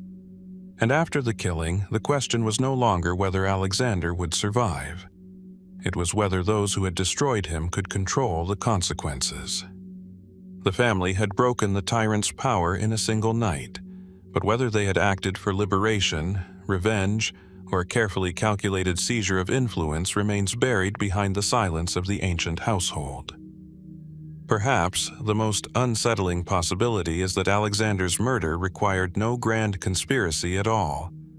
Perhaps years of fear had already prepared the ground, and when the moment came, the people closest to him simply decided that the man who ruled through terror had finally become too dangerous to keep alive. The stone entrance of the Temple of Athena of the Brazen House stood above Athens like a threshold between the political world and the sacred one. Within that sanctuary, years after the great victory at Plataea, a Spartan commander would meet an ending as unsettling as any battlefield defeat. Pausanias had once been celebrated as one of the men who helped drive Persian forces out of Greece. Yet, behind his reputation for victory lay a second story, one involving secret correspondence, royal ambition, and accusations of betrayal. The surviving evidence tells us that Pausanias established contact with the Persian court after the Greek victory over Persia. Thucydides describes letters exchanged between Pausanias and the Persian king Xerxes. The Spartan commander was accused of offering his cooperation in return for influence, wealth, and a marriage connection with the Persian royal family. If the correspondence was genuine, it represented an extraordinary reversal. The man who had commanded Greek forces at Plataea was apparently exploring an arrangement with the empire he had helped defeat. But what happened after those letters were sent? That is where the historical trail becomes increasingly uncertain. Pausanias was recalled to Sparta after suspicions surrounding his conduct. According to Thucydides, the initial evidence was insufficient to convict him. He was eventually released and returned to the eastern Mediterranean, where his behavior again attracted suspicion. The story becomes darker when a Helot messenger allegedly discovered that Pausanias was sending secret instructions to Persia. The messenger reportedly became frightened because previous carriers of Pausanias' letters had never returned. He secretly opened one of the messages and found evidence that seemed to confirm the accusations. The contents were then brought to the Spartans. Whether every detail happened exactly as Thucydides describes cannot be established, but the consequences were severe. Pausanias was recalled once more. This time, the Spartans had reason to believe they were dealing with a genuine conspiracy. Thucydides reports that Pausanias learned of the investigation and sought refuge in the temple of Athena of the Brazen House. Spartan authorities followed him there but could not simply drag him from sacred ground. Instead, they blocked the entrances and prevented his escape. The former commander was left inside. As the days passed, his condition deteriorated. According to the ancient account, Pausanias was eventually carried outside shortly before death so that he would not die within the sanctuary. That final detail is remarkable. A man once entrusted with leading the Greek coalition against Persia ended his life under guard, suspected of communicating with the very empire Greece had fought to resist. Yet, even after his death, questions remained. What exactly had Pausanias intended? The traditional interpretation is straightforward. He had become fascinated by Persian power and luxury, developed personal ambitions, and attempted to establish a relationship with Xerxes that could elevate him beyond the constraints of Spartan politics. But another possibility deserves attention. Perhaps Pausanias was negotiating for personal advantage without intending to surrender Greek independence. Ancient diplomacy could involve deliberately provocative proposals, ambiguous promises, and exploratory contacts. A message to a foreign ruler did not necessarily mean that every proposal would be carried through. The difficulty is that we do not possess Pausanias's complete correspondence. What survives comes primarily through later historical accounts. We cannot read every letter in the original context, examine the tone of private negotiations, or hear Pausanias explain what he believed he was accomplishing. And then there is Xerxes. If Pausanias genuinely offered cooperation, how seriously did the Persian king take him? The Persian court had its own calculations. A prominent Spartan commander could be valuable as an informant, political intermediary, or potential source of instability within Greece. Even a failed negotiation might have been useful if it revealed divisions among Sparta's leaders. Perhaps Pausanias was attempting to exploit Persian interest. Perhaps Persia was exploiting his ambition. Perhaps both sides believed they were manipulating the other. The ancient sources cannot completely resolve the balance of intention. There is also the possibility that Pausanias's reputation had become politically dangerous, regardless of whether he planned outright betrayal. He had accumulated prestige, wealth, foreign contacts, and an independent following. Sparta was a society deeply suspicious of excessive individual power. A commander who began behaving like an Eastern monarch could quickly become a threat to the political order even before a formal conspiracy was proven. His Persian correspondence may therefore have been only one part of a much larger problem. The accusations against him also included his alleged involvement with helots and promises of freedom. If true, this would have struck at one of Sparta's deepest fears. The Spartan system depended heavily upon the subjugation of the helot population, and any powerful figure offering them liberation could potentially destabilize the entire state. But once again, the evidence is difficult to test. Thucydides was writing within a Greek political world that had strong reasons to remember Pausanias as a warning. His story could illustrate the dangers of wealth, foreign influence, personal ambition, and excessive power. Yet, the man himself cannot answer. There is something haunting about the silence surrounding his final days. We know where he sought refuge. We know that the Spartans surrounded the sanctuary. We know that he died before facing a public trial. What we do not know is what he would have said if he had been allowed to defend himself openly. Would he have denied the correspondence? Would he have admitted that he was negotiating with Persia? Would he have claimed that his intentions were misunderstood? Or would his testimony have revealed an ambition far more extraordinary than the surviving sources allow us to imagine? His death prevented those answers. The Persian correspondence remained part of the case against him, while his body disappeared from the political landscape that he had once helped to shape. Sparta continued its struggle for influence. Persia remained powerful, and the Greek world entered a new era in which the old alliance against Persia slowly gave way to rivalries among the victors. Pausanias, meanwhile, became a figure suspended between hero and traitor. Perhaps he truly sought Persian favor. Perhaps he imagined himself powerful enough to bargain with an empire while remaining loyal to Greece.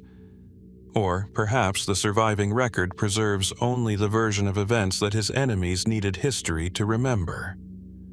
The letters may have survived long enough to condemn him, but not long enough to explain him, and that leaves the final mystery resting not in the existence of Persian correspondence, but in the intention behind it. What did Pausanias believe he could gain by reaching toward the empire he had once helped defeat?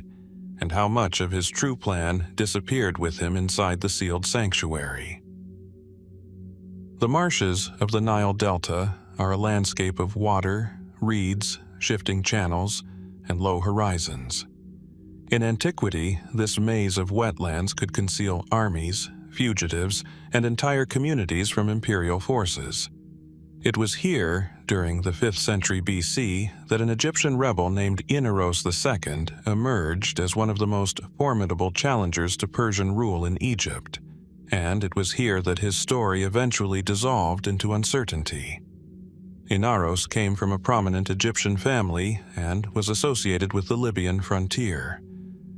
Around 460 BC, he led a revolt against Persian authority, taking advantage of a period when the empire appeared vulnerable. The rebellion was not an isolated disturbance. Athens became involved, sending a substantial naval force to support the Egyptian uprising. For a time, the revolt seemed capable of overturning Persian control of the country. The Athenian intervention changed the scale of the conflict. Greek forces entered the Nile Delta, helped Inaros defeat Persian troops, and participated in an attack on Memphis. Much of Egypt appeared to be slipping away from Persian control. Yet the Persian Empire had survived crises before, and its response was eventually overwhelming. A Persian army commanded by Megabyzus arrived and began reversing the rebellion. The fighting dragged on. Athenian forces were trapped on the island of Prosopitis, where they reportedly endured an 18-month siege. Eventually, Persian forces altered the waterways surrounding the island, depriving the Greek fleet of the protection offered by the canals. The resistance collapsed, but Inaros was not immediately executed. That detail is where his story becomes especially intriguing. According to the surviving accounts, Inaros was captured and eventually taken to the Persian court. He had led a rebellion that had killed Persian troops, invited a foreign military power into Egypt, and seriously threatened imperial authority. Under ordinary circumstances, his fate might seem obvious. Yet, he survived for years. Herodotus and later sources provide different details concerning his final fate. One tradition states that Inaros was crucified by Artaxerxes I after being kept alive for a considerable period. Another strand of tradition, however, complicates the chronology and suggests that political negotiations influenced what happened to him. Why would a Persian king allow such a dangerous rebel to remain alive? One explanation is that Inaros had become part of a diplomatic arrangement. His rebellion had been connected to broader tensions between Persia and Athens. By the time of his capture, Persia may have had reasons to avoid immediately executing him.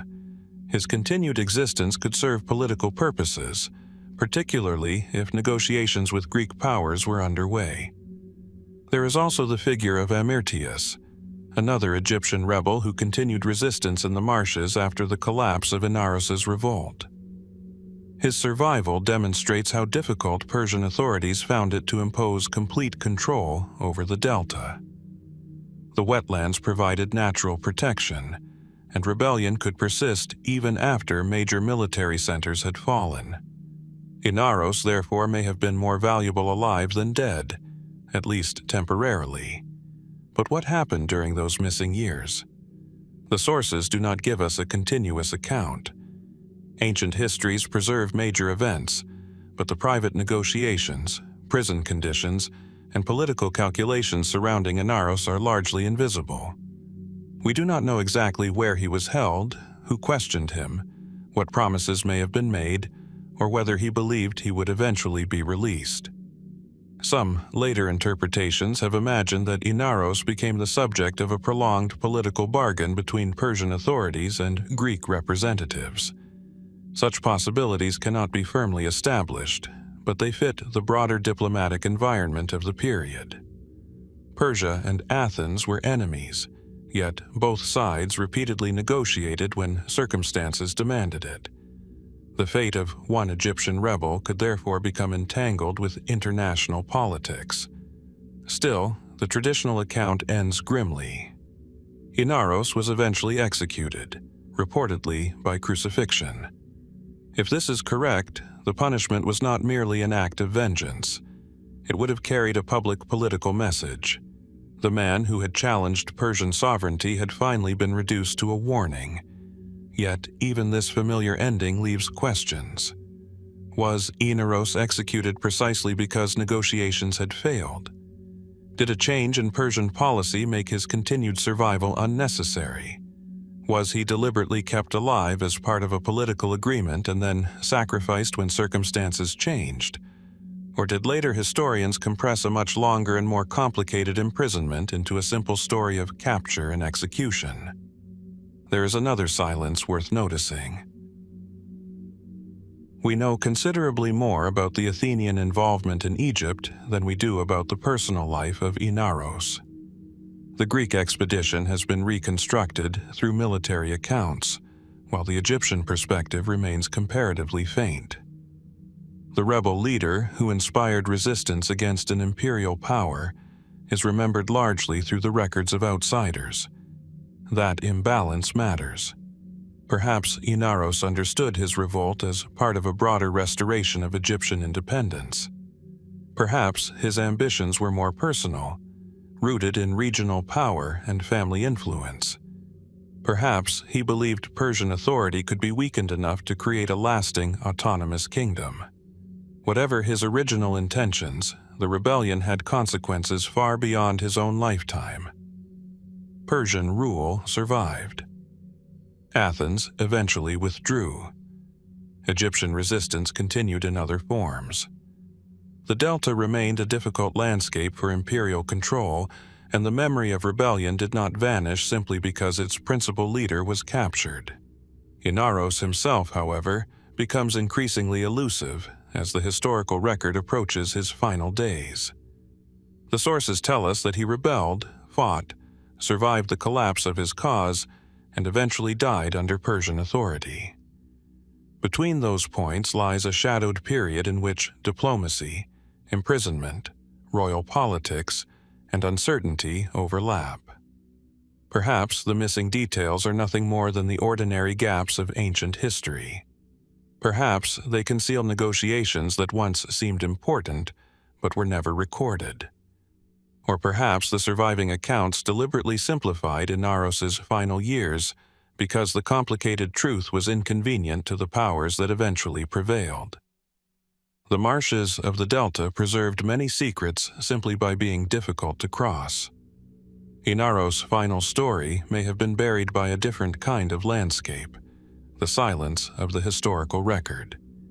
His rebellion can be traced, his defeat can be traced, his execution is traditionally remembered, but the path connecting those moments remains strangely incomplete, leaving one last question suspended over the ancient Nile.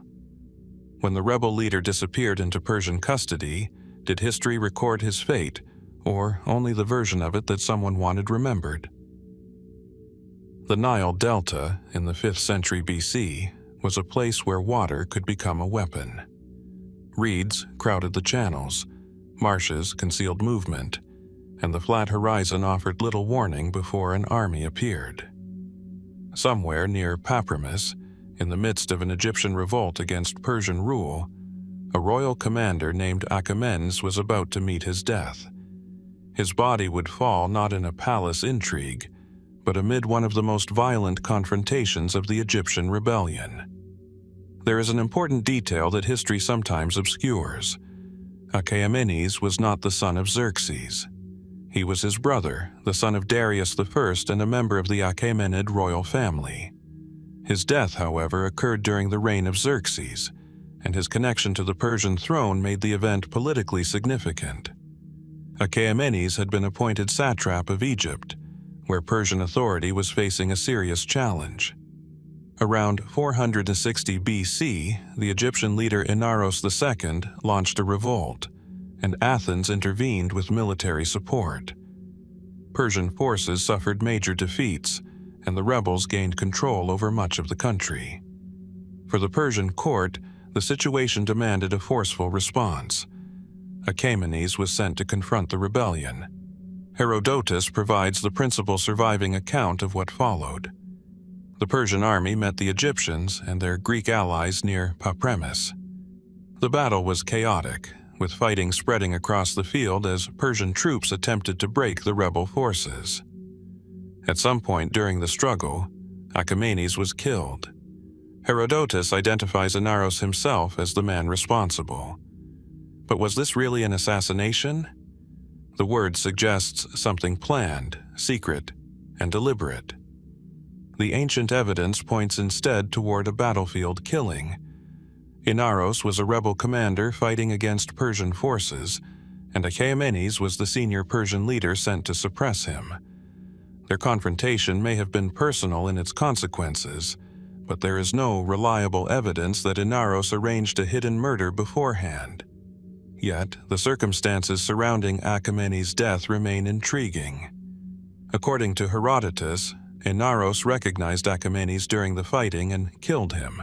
The Egyptian rebel then reportedly ordered that his body be displayed in front of the Persian forces, apparently to weaken their morale. The symbolism would have been unmistakable. A member of the Persian royal family lay dead on the battlefield, defeated by the very rebellion he had been sent to crush. For Inaros, the death could serve as proof that Persian power was vulnerable. For Persia, it was a humiliation that demanded a response. The question, then, is not simply who killed Achaemenes. It is why his death became such an important moment in the rebellion. The conventional explanation is straightforward. Achaemenes was commanding Persian troops at Pausanias, encountered Inaros during the battle, and was killed by him. Herodotus's account provides no convincing evidence of a secret assassin or palace conspiracy. But ancient battles were confusing places. Visibility could be poor, formations could collapse, and individual encounters could disappear within the larger violence. Even if Inaros personally struck Achaemenes, we cannot reconstruct precisely how the encounter unfolded. Was it a deliberate search for the Persian commander? Was Achaemenes recognized by his clothing, attendance, or position? Did Inaros encounter him by chance? Or had the Egyptian leadership deliberately targeted the royal commander once his location became known? The surviving evidence does not answer these questions.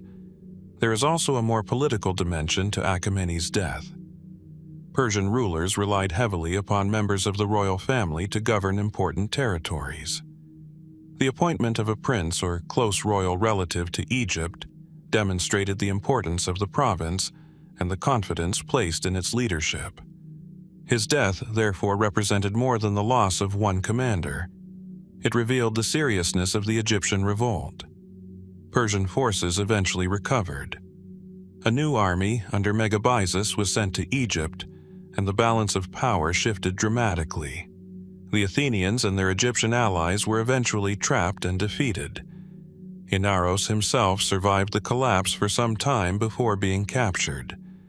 That later fate makes Achaemenes' death even more poignant. The man who killed the Persian commander did not ultimately overthrow Persian authority. His victory at Pausanias became one episode within a rebellion that would eventually fail. Still, some uncertainties remain. Herodotus' account was written from a Greek perspective, and the Egyptian side of the battle is much less visible. We cannot hear Inaros describing the encounter himself, nor do we possess Persian military records that reconstruct Achaemenes' final moments from the opposing side. Later, historians inherited a story already shaped by the political consequences of the rebellion. Perhaps that is why the episode feels larger than the evidence allows. A royal Persian commander entered Egypt believing he could restore imperial order. An Egyptian rebel met him on the battlefield. One man survived, the other became a symbol of Persian vulnerability. Yet, the precise circumstances of their encounter vanished almost immediately beneath the wider movement of armies and empires.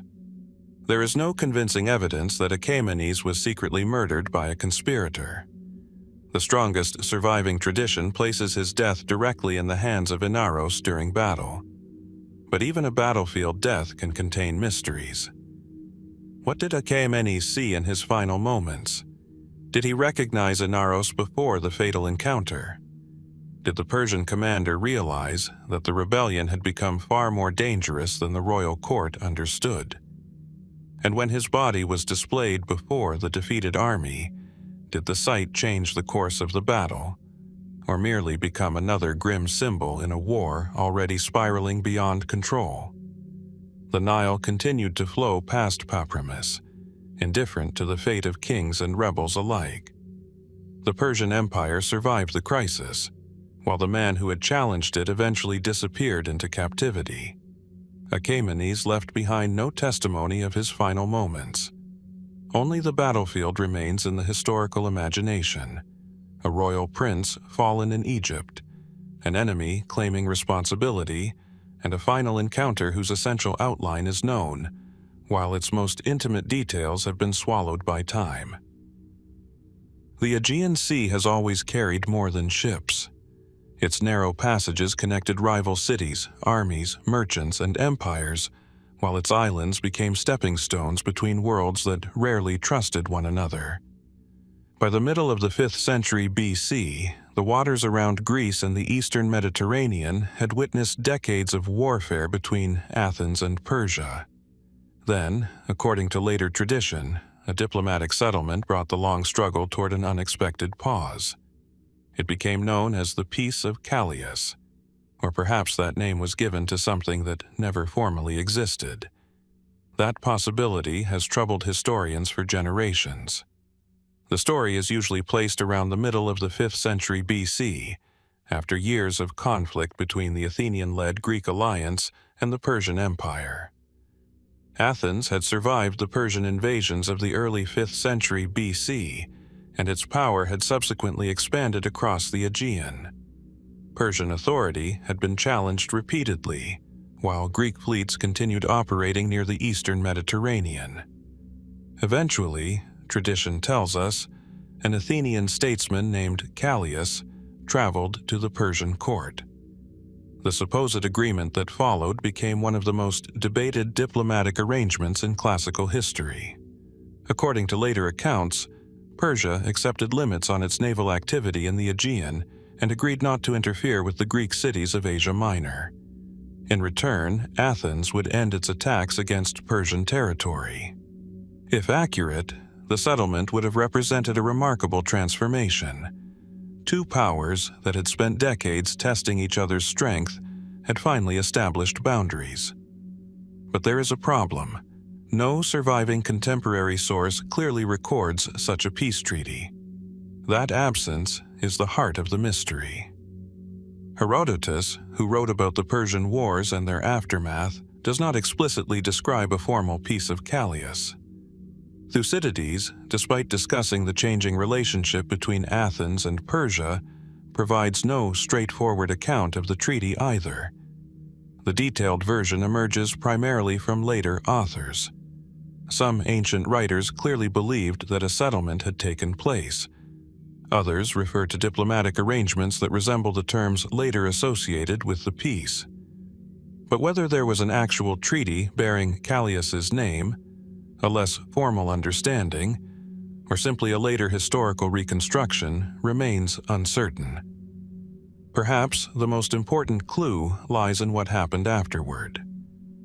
Persian naval forces did not appear to challenge Athens on the same scale they once had. Greek military activity in Persian-controlled regions also diminished. The Athenian Empire entered a period in which its attention increasingly turned toward conflicts within the Greek world. Something had changed. The question is what? One interpretation is that a genuine agreement was reached, but its original document disappeared. Ancient treaties were not always preserved in forms accessible to later historians, and diplomatic arrangements could be recorded through inscriptions, decrees, or royal archives that did not survive. Under this explanation, the absence of a contemporary Greek narrative does not prove the peace was imaginary. Another possibility is more subtle. Perhaps Athens and Persia reached an informal understanding without creating a formal treaty. Diplomatic language can conceal as much as it reveals. Two powers may agree to stop interfering with one another while avoiding a public declaration that could embarrass either side. For Persia, acknowledging Athens as an equal negotiating partner may have been politically awkward. For Athens, openly promising to respect Persian interests could have appeared inconsistent with its imperial ambitions. An unwritten arrangement might therefore have suited both sides. Then there is the more skeptical interpretation. Perhaps the Peace of Callias, as later generations understood it, never existed at all. Some historians have suggested that later writers constructed the treaty from a combination of political developments, diplomatic traditions, and retrospective assumptions. If Athens and Persia behaved as though a boundary existed, later historians might naturally explain that behavior by imagining a formal agreement behind it. Yet, why attach the name of Callias? He was a prominent Athenian figure associated with diplomacy and wealth. His family had considerable influence, and later tradition connected him directly with negotiations involving Persia. His name may preserve a genuine memory of diplomatic activity, or it may have become attached to a broader settlement that was never formally documented. There is another intriguing possibility. The so-called peace may have been a series of agreements rather than one decisive moment. Diplomacy rarely follows the clean structure later historians prefer. Hostilities can decline gradually. Naval patrols can disappear. Governors can receive new instructions. Merchants can resume movement. Captains stop attacking certain ports without anyone proclaiming a grand peace. Perhaps what later generations called the Peace of Callias was actually the cumulative result of several smaller decisions. If so, searching for a single treaty may be asking the wrong question. The ancient world was filled with political arrangements that existed through practice rather than parchment. Still, some evidence appears to point toward a real diplomatic settlement. Later, Athenian political writers referred to the peace as an established event, and its supposed terms were remembered with enough consistency to suggest that the tradition had a historical foundation. But consistency does not equal certainty. The surviving sources were written decades after the events, sometimes in political environments where the interpretation of Athenian foreign policy mattered deeply. A treaty could be remembered accurately, exaggerated, reshaped, or deliberately invoked to support later arguments. And Persia itself leaves us with another silence. No surviving Persian royal inscription clearly confirms the treaty. That does not necessarily mean it never happened. Persian imperial records had their own purposes, and a diplomatic compromise with Athens might not have been commemorated in a surviving royal inscription. Yet, the silence adds another layer of uncertainty. What exactly happened between Athens and Persia? Did Callias really stand before Persian officials and negotiate a formal peace? Was there an agreement whose original terms have vanished? Did both sides simply reach an understanding that later historians transformed into a treaty? Or did the famous peace exist mainly as a convenient explanation for a period when the great powers gradually stopped fighting one another? The sea offers no answer. By the later 5th century BC, Athens and Persia were no longer locked in the same relentless confrontation that had defined the earlier generation. Their relationship had changed, whether through treaty, exhaustion, political calculation, or some combination of all three. The mystery may therefore lie not in whether peace existed, but in what the ancient world meant by peace. Perhaps no single document ever captured the arrangement. Perhaps Callias carried words across the Aegean that were never carved into stone, and perhaps the treaty that later historians named after him was only the surviving shadow of a diplomatic reality whose original shape has been lost. The possibility remains suspended between evidence and silence, a peace remembered by later generations, absent from the clearest contemporary record, and still waiting for some fragment of the ancient world to reveal whether it was ever truly signed. The Macedonian capital of Aegae was a place of ceremony, bloodlines, and carefully guarded power. Its royal court stood at the heart of a kingdom caught between the Greek world to the south and the peoples of the Balkans to the north. Here, kings were not merely rulers. They were symbols of continuity, military strength, and divine favor. Yet, one autumn in the 5th century BC, King Alexander I of Macedon died suddenly, leaving behind a succession crisis and a story whose darker details would remain uncertain. Alexander had ruled for decades. He was the Macedonian king who navigated the dangerous years of the Persian Wars, maintaining relations with the Achaemenid Empire while also cultivating connections with the Greek states. Herodotus portrays him as an intelligent and adaptable ruler, someone capable of speaking to different political worlds without fully belonging to any one of them. His reign was therefore built upon balance.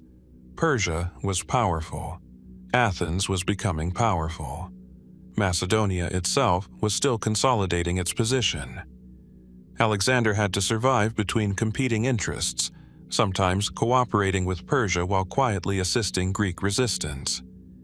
By the final years of his reign, however, the king's greatest dangers may have been closer to home. The ancient sources place his death around 454 BC, but the precise circumstances remain obscure. Alexander was succeeded by his son Perdiccas II, suggesting that the basic succession was established. Yet, later traditions preserved a much darker possibility, that the king's death was connected to a dispute involving his wife, Cleopatra, and another woman named Gygia. The story appears in later ancient tradition rather than in the clearest contemporary accounts, and its reliability is difficult to establish. That uncertainty is crucial. According to one version, Alexander had become involved with Gygia, a woman associated with his household. His wife, Cleopatra, allegedly resented the relationship. The tale eventually developed into a story of domestic conflict, jealousy, and possible poisoning. But was Alexander actually murdered? There is no secure evidence proving it. The conventional historical position is considerably more cautious. Alexander may simply have died of natural causes after a long reign. 5th century BC medicine offered little protection against infections, disease, or sudden illness. A king could appear healthy and still deteriorate rapidly. Yet, ancient writers were fascinated by suspicious royal deaths, particularly when succession followed quickly. And Alexander's death did matter. His kingdom passed to Perdiccas II, but the transition was not entirely peaceful. Macedonia remained vulnerable to internal rivalries and external pressure. Any uncertainty surrounding the king's final days could therefore acquire political significance. If Alexander had died naturally, the succession was straightforward. If he had been murdered, someone may have benefited enormously. That is where the mystery begins to deepen. Cleopatra herself belonged to a powerful royal family, and later traditions portray her as a woman capable of acting decisively within the Macedonian court. Yet, the evidence is too thin to transform her into an assassin. The accusation of poisoning may reflect later storytelling rather than an actual historical event. Could Alexander have been poisoned? Technically, certainly. Ancient courts had access to numerous substances capable of causing illness or death, and poisoning was a familiar fear among ruling families. But there is an enormous difference between the possibility of poisoning and evidence that poisoning actually occurred. No surviving medical description allows us to identify a toxin. No contemporary witness records Alexander's symptoms in enough detail. No archaeological discovery has provided forensic confirmation. The story therefore occupies an uncomfortable space between history and court legend. There is another reason to remain cautious. Alexander's relationship with Persia had made his position unusually complicated. During the Persian invasions of Greece, he famously maintained communication with the Persian side while secretly warning Greek forces of Persian intentions. Herodotus presents him as a mediator operating under immense pressure. Such a ruler accumulated enemies simply by surviving. Some Macedonian nobles may have disliked his increasing engagement with the Greek world. Others may have resented Persian influence. Still others could have been concerned about the succession itself. But none of these possibilities provides evidence of a conspiracy. The lack of certainty may actually tell us something important about ancient monarchy. When a king died unexpectedly, political memory could transform an ordinary death into a story of hidden hands. Rumor flourished because the consequences of royal death were so significant, and Alexander's family history would later become increasingly complicated. His son Perdiccas II ruled for many years, but Macedonia entered a period marked by competing alliances, rival claimants, and shifting relationships with Athens and Sparta. The kingdom survived, yet the stability associated with Alexander's long reign did not necessarily survive with him. Perhaps that instability encouraged later writers to look backward. If the kingdom became troubled after Alexander's death, perhaps his death itself had been the result of intrigue. If his household contained rival relationships, perhaps jealousy had become murder. If a successor benefited from his absence, perhaps someone had planned it. But history demands more than suspicion. The strongest evidence tells us that Alexander I died around 454 BC after a long and consequential reign. Beyond that, the details become increasingly fragile. The tales of jealousy and poisoning cannot be confidently separated from the storytelling traditions that grew around Macedonian royalty. There is something strangely fitting about the uncertainty. Alexander spent his reign navigating a world where appearances could be dangerous. He could appear loyal to Persia while aiding Greek resistance. He could present himself as a Greek ally while ruling a kingdom whose identity remained distinct. Diplomacy itself became a form of concealment. Then, at the end of his life, the same kingdom that had depended upon his careful balancing inherited a different kind of uncertainty. A king disappears. A successor takes his place. The court continues. And somewhere between the royal household, the political ambitions of Macedonia, and the stories preserved by later generations, lies the truth about Alexander's final days. Was his death simply the natural end of a long reign? Was illness later transformed into a tale of poisoning? Or did someone within the Macedonian court quietly remove a king whose survival had become inconvenient? The evidence refuses to settle the matter. And so Alexander remains at the edge of the historical record, not as a king whose murder can be proven, but as a ruler whose sudden disappearance left just enough uncertainty for suspicion to survive for more than 2 millennia. The hills of Sparta rise in long, muted slopes beneath the southern Greek sky, their valleys once guarded by a society that valued discipline, loyalty, and obedience above almost everything else. To the Spartans, kingship was not simply inherited privilege. It was a political institution watched closely by citizens, rivals, and the gods. Yet, one Spartan king would eventually find himself expelled from his homeland, welcomed by its greatest enemy, and transformed into a figure whose loyalty remains surprisingly difficult to define. His name was Demaratus. For years, Demaratus had shared the Spartan throne with another king, Cleomenes I. Their relationship was deeply hostile. The rivalry was not merely personal, it reflected competing political interests within Sparta, where the two royal houses and their supporters could influence military decisions, diplomacy, and succession. Demaratus belonged to the Eurypontid royal line. His position should have been secure. Then Cleomenes found a way to challenge it. The accusation was extraordinary. Demaratus was supposedly not a legitimate son of the previous Spartan king, Ariston. Herodotus tells us that Ariston had once doubted Demaratus's paternity because Demaratus had been born unusually soon after his marriage. The story became politically useful when Cleomenes sought to remove his rival. The dispute eventually reached the Spartan authorities, who declared Demaratus illegitimate. But was this really a question of genealogy?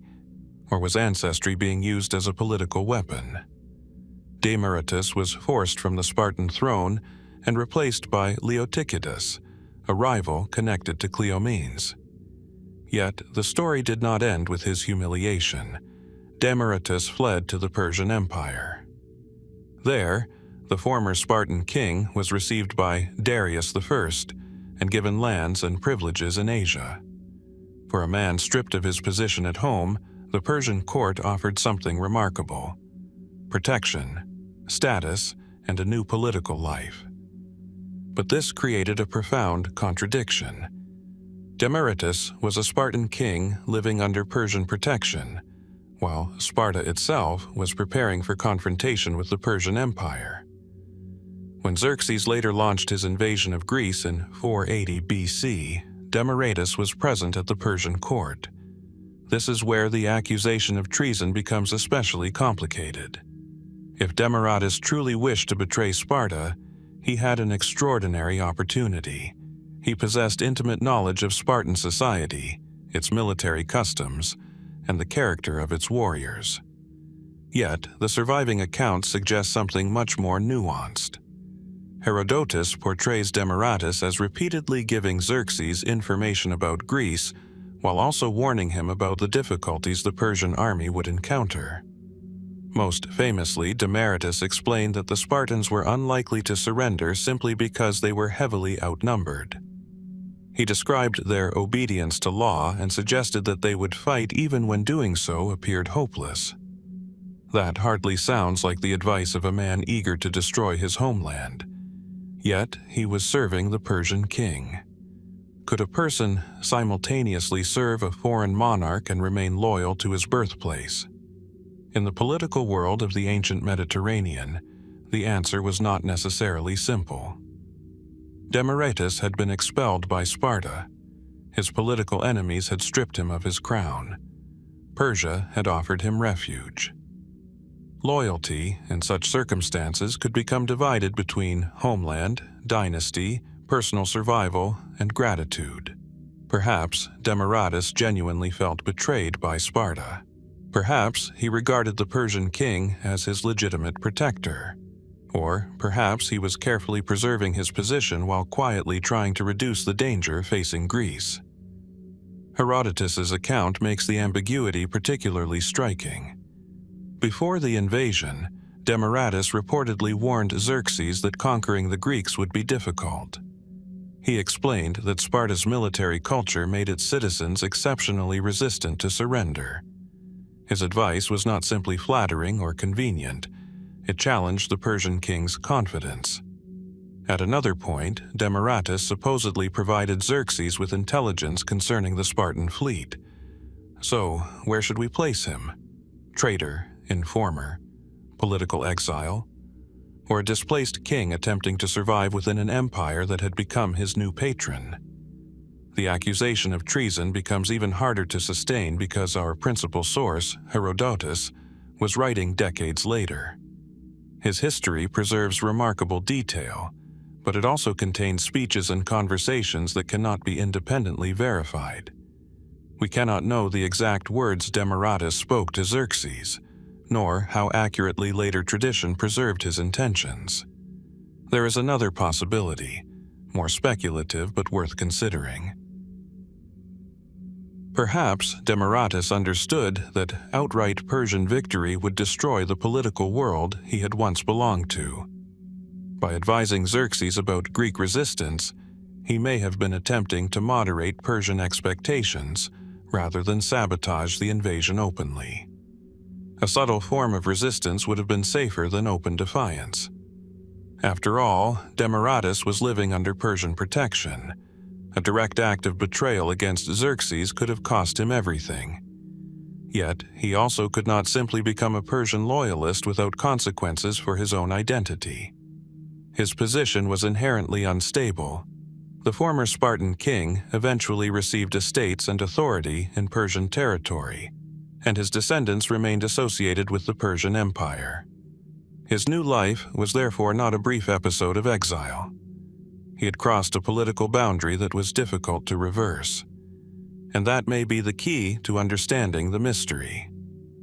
Demaratus's story does not fit neatly into the language of loyalty and betrayal, because ancient political identity was rarely so simple. A king could lose his homeland and still feel attached to it. A foreign ruler could become a protector without becoming a beloved sovereign. A man could offer information to one side while quietly hoping that the other survived. The evidence does not prove that Demaratus secretly worked for Sparta, nor does it establish that he sincerely wanted Persia to conquer Greece. What survives instead is a portrait of a man caught between two worlds, speaking to the most powerful monarch of his age while carrying the memory of a throne he had lost. Perhaps Sparta remembered him as a traitor because he had crossed the line separating exile from allegiance. Perhaps Persia remembered him as a useful Greek prince whose knowledge could be exploited. And perhaps Demaratus himself saw the matter differently. He had been rejected by Sparta, sheltered by Persia, and yet repeatedly warned his Persian patron about the strength of the people who had once been his subjects. The surviving record never gives us access to his private conscience. When Demaratus looked toward Greece from the Persian court, what did he see? An enemy that had cast him out, a homeland that still mattered, or a kingdom whose fate he could no longer control? That answer disappeared with him. What remains is an unsettling ambiguity. A Spartan king who lived beneath Persian protection during the greatest invasion Greece had yet faced, and whose words could be interpreted as either counsel to an enemy or a quiet warning to his former world. History remembers the accusation of treason, but the evidence leaves the final judgment suspended. The road leading back toward Sparta would have carried an uneasy silence for Pausanias. He was no ordinary traveler returning from abroad. He was the Spartan commander who had once stood at the head of the Greek forces at Plataea, the battle that helped break the Persian invasion of mainland Greece. Yet, within a few years, this celebrated general would find himself moving through the shadows of his own homeland. Distrusted by the state he had served, and increasingly surrounded by accusations that his ambitions had crossed a dangerous line. Why did Pausanias flee, and what exactly was he trying to escape? The story begins with extraordinary success. In 479 BC, Pausanias commanded the allied Greek army at Plataea and played a central role in the defeat of the Persian forces under Mardonius. His victory brought enormous prestige. For a Spartan commander, such fame could be both an achievement and a liability. Sparta valued discipline and collective authority. A military leader who became too powerful could unsettle the very system that had produced him. Pausanias soon developed a reputation that seemed increasingly uncomfortable to his fellow Spartans. Thucydides describes accusations of excessive luxury, arrogance, and behavior influenced by the Persian court. While commanding Greek forces in the eastern Aegean, Pausanias reportedly adopted customs associated with Persian royalty and cultivated contacts with Persian officials. His transformation was politically dangerous, but was it treason? That question cannot be answered as easily as later stories suggest. Pausanias was eventually recalled to Sparta and investigated. The initial accusations were not sufficient to secure his conviction, and he returned to the eastern Mediterranean. There, however, suspicion followed him again. The sources claim that he entered into correspondence with the Persian king Xerxes, offering cooperation in return for rewards and influence. If authentic, these communications would have been extraordinary. A Spartan commander who had helped defeat Persia was apparently considering an alliance with the empire he had fought. Yet, the surviving evidence is filtered through hostile political circumstances. We do not possess Pausanias' complete letters. We do not hear his explanation. We know only what later historians say was discovered.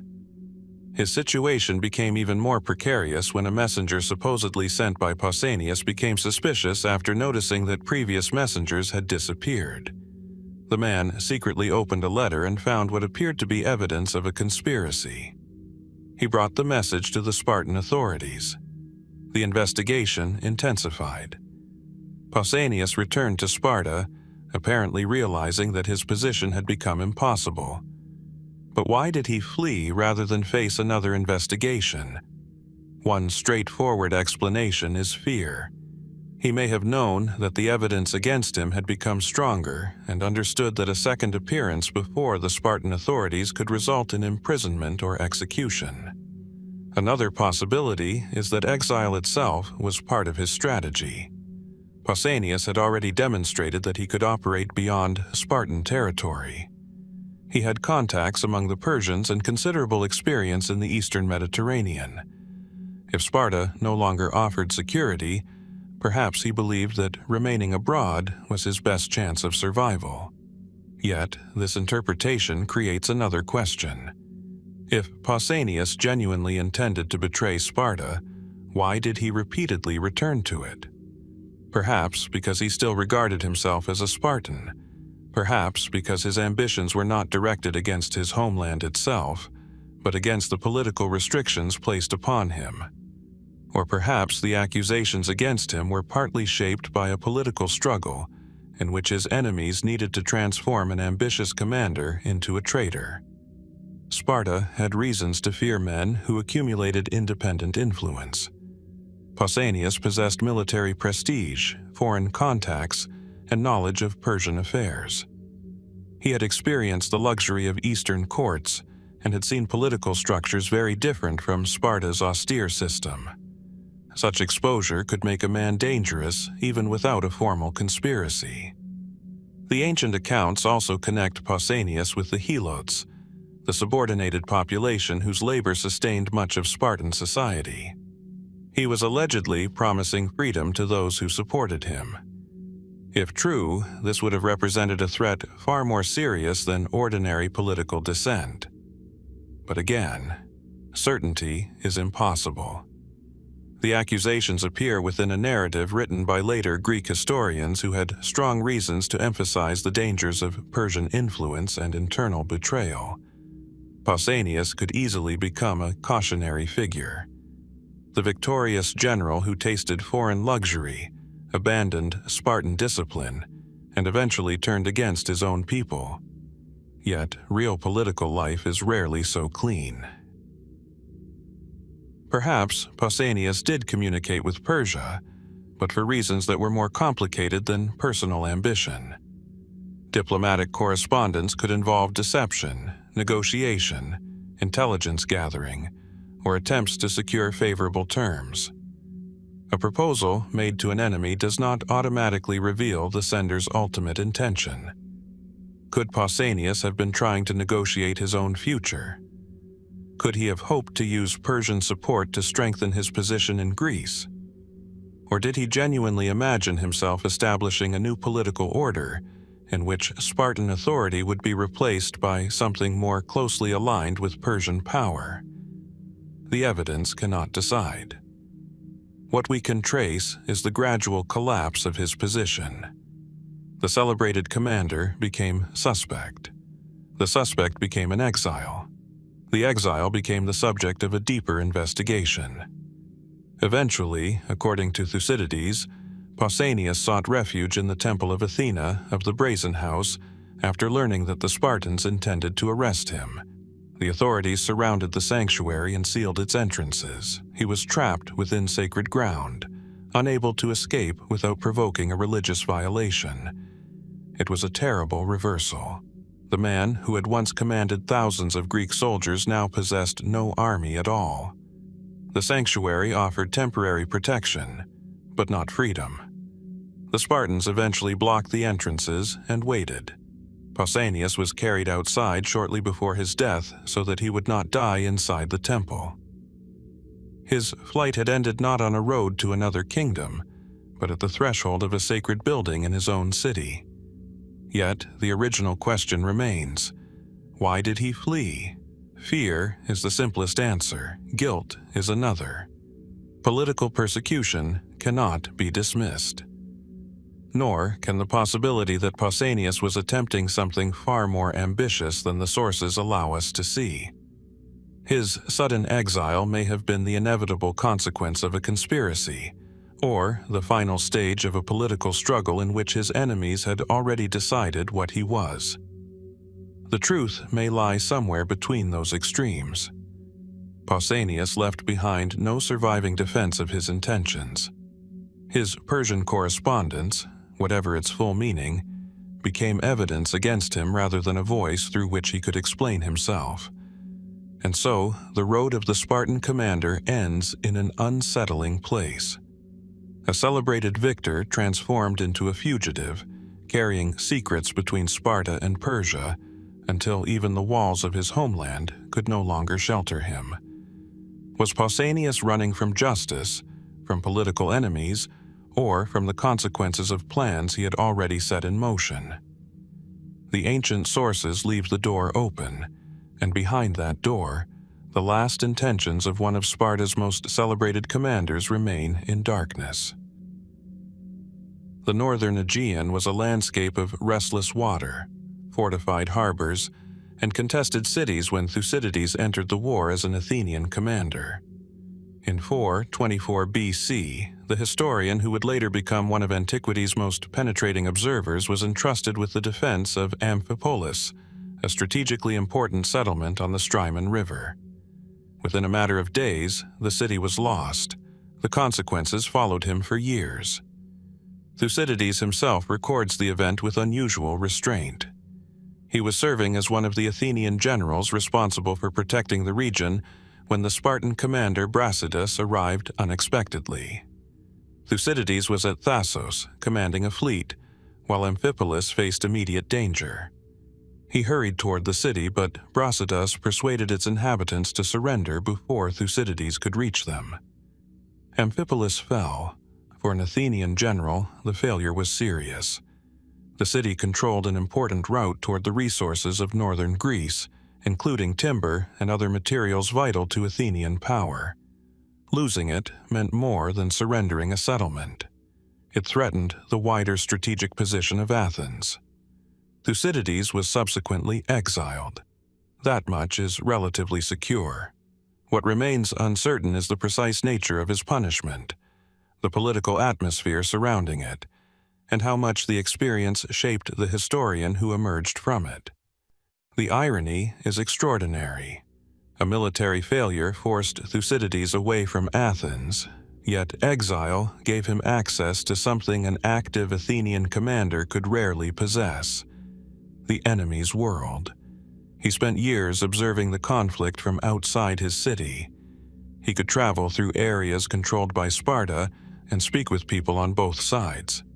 He later explained that his exile gave him greater opportunity to investigate events because he was not confined to Athenian territory. Was exile therefore purely a punishment? Or did it inadvertently create the conditions that allowed one of history's greatest works to be written? The answer may be both. Thucydides was not simply a spectator. He had experienced military command, political tension, and the consequences of strategic failure. His exile placed distance between himself and Athens, but that distance may have sharpened his perspective.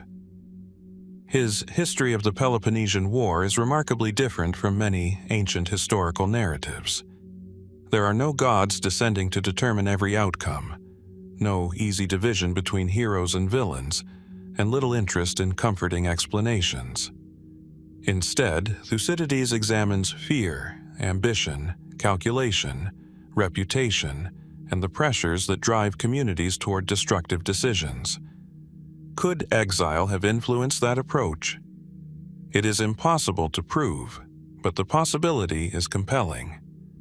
A man removed from his own political community might become unusually sensitive to the way every side justifies its actions. Athens could no longer appear entirely from the perspective of an Athenian citizen. Sparta could be observed without standing fully inside Spartan society. The distance was painful, but intellectually valuable. Yet the circumstances surrounding his exile contain an unresolved question. Why was Thucydides punished so severely? Athens was engaged in a brutal war, and military commanders were expected to protect strategically important positions. The loss of Amphipolis was unquestionably damaging, but Thucydides had attempted to respond. He reached the region with a fleet and secured Eion, preventing a complete collapse of Athenian control along the Strymon. His own account emphasizes this achievement. Perhaps his defense was simply insufficient. Perhaps the Athenian assembly needed someone to blame. Or perhaps political rivalry played a role. Athens during the Peloponnesian War was not a calm democracy operating under ordinary conditions. Military disasters could trigger anger, suspicion, and rapidly shifting public opinion. Generals were exposed to political judgment, and successful commanders could become celebrated one year and condemned the next. Thucydides may have been caught in precisely that atmosphere. There is also an intriguing detail concerning Brasidas. The Spartan commander who captured Amphipolis appears in Thucydides' narrative with unusual complexity. He is portrayed as capable, disciplined, and persuasive. Rather than reducing him to an enemy villain, Thucydides examines why people followed him and why his leadership threatened Athenian interests. Did personal knowledge contribute to this portrayal? Possibly. Thucydides had direct experience of the consequences of Brasidas' actions. He understood the man who had defeated him better than most Athenians could. Some later traditions even suggest that Thucydides' family had connections in Thrace, particularly through interests in the region's valuable resources. Such connections may have helped him during his years away from Athens, although the details remain difficult to establish. His exile may therefore have been less like imprisonment and more like a prolonged separation from the city that had condemned him. That distinction matters. He was not known to have been confined to a cell. Instead, he apparently moved through territories connected to the war, gathering information and recording events. For approximately 20 years, according to his own account, he lived with the consequences of the decision made in Athens. Then came 404 BC. Athens surrendered to Sparta. The political world that had exiled Thucydides had been transformed. The war was over. The Athenian Empire had collapsed. The generation that had begun the conflict was disappearing. At some point, Thucydides may have returned to Athens. But even here, certainty fades.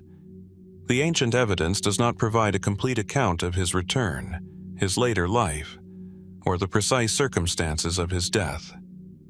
His history itself ends abruptly before the final years of the war, despite his apparent knowledge of later events. That unfinished narrative gives his exile another dimension. Perhaps he returned and continued working. Perhaps his manuscript remained incomplete. Perhaps parts of his writing disappeared. Or perhaps the surviving work represents only a portion of a larger project that circumstances prevented him from completing. We cannot know. What can be said with confidence is that Amphipolis changed Thucydides' life permanently. A failed defense turned a military commander into an exile. Exile turned that commander into an observer of both sides of the greatest conflict of his generation. There is a quiet paradox here. The city that Thucydides failed to save may have cost him his place in Athens, yet losing Amphipolis gave him the freedom to witness the war from a perspective few others possessed. Was his exile therefore an injustice, a deserved punishment, a political convenience, or, unintentionally, the event that allowed his historical voice to survive? The answer lies beyond the surviving evidence. We can reconstruct the battle, the surrender, and the punishment, but not the private thoughts of the men who condemned him, or the precise moment when Thucydides realized that the city he had served would no longer allow him to return. His exile began with a lost city. What it produced was a history that would outlive the city, the war, and almost every person who had judged him. The Aegean had once been a frontier of fire. Persian ships had crossed its waters, Greek armies had fought on its shores, and cities had changed allegiance under the pressure of two expanding powers. Yet, by the middle of the 5th century BC, something remarkable happened. The great confrontation between Athens and Persia seemed to fade, almost without ceremony. No final battlefield decided it. No dramatic surrender brought the conflict to an obvious close. Instead, the hostility simply became quieter. Athens had spent decades building its influence across the Aegean. Persia still possessed enormous resources, armies, and territories stretching across much of the eastern Mediterranean and Asia. Both powers had reasons to distrust the other. Yet, their military confrontation gradually diminished. Why? The traditional explanation points toward exhaustion. Persia had already suffered the humiliation of the failed invasions associated with Darius and Xerxes. Athens, meanwhile, had discovered that maintaining continuous campaigns against the Persian Empire was expensive and strategically uncertain. After years of fighting, perhaps both sides simply recognized that further confrontation offered fewer rewards than stability. But the chronology is not as neat as later history sometimes makes it appear. After the Persian invasion of Greece failed, Athenian forces continued operating aggressively in the eastern Mediterranean. Persian positions were attacked. Cyprus became a major theater of conflict. Egyptian rebels received Athenian assistance. Persian authority was repeatedly tested. The war had not simply vanished. Something had changed in the calculations of both sides. Athens was becoming increasingly concerned with its own empire. The Athenian-led alliance had evolved into a powerful political system dominated by Athens itself. Tribute from allied communities supported fleets, soldiers, and public projects. Every expedition required resources. Persia, meanwhile, faced challenges within its vast empire. Revolts could be costly. Egypt was particularly important. When the Egyptian rebellion led by Inaros II erupted around 460 BC, Athens committed substantial forces to the struggle. What may have begun as another opportunity to weaken Persian influence became a dangerous military commitment. Thousands of Greek soldiers and sailors became involved in a conflict far from Athens. The campaign eventually ended disastrously for the Athenians. For Persia, the suppression of the Egyptian revolt demonstrated that imperial power remained formidable. For Athens, it may have offered a painful lesson. Persia could still absorb enormous military pressure without collapsing. Perhaps the price of confrontation had become too high. Then came another complication. Athens was also becoming increasingly entangled in conflicts with Sparta and other Greek states. The Peloponnesian world was changing. Athenian leaders had to look west as well as east. Resources that might once have supported campaigns against Persian territories were increasingly needed closer to home. Persia could have recognized the same strategic opportunity. Why fight Athens directly when Greek cities were already divided against one another? The possibility of diplomacy therefore becomes much more plausible. Later tradition associates an agreement with the Athenian statesman Callias, who supposedly negotiated terms with the Persian court. The arrangement is often called the Peace of Callias. Yet, as we have seen, its exact historical status is deeply disputed.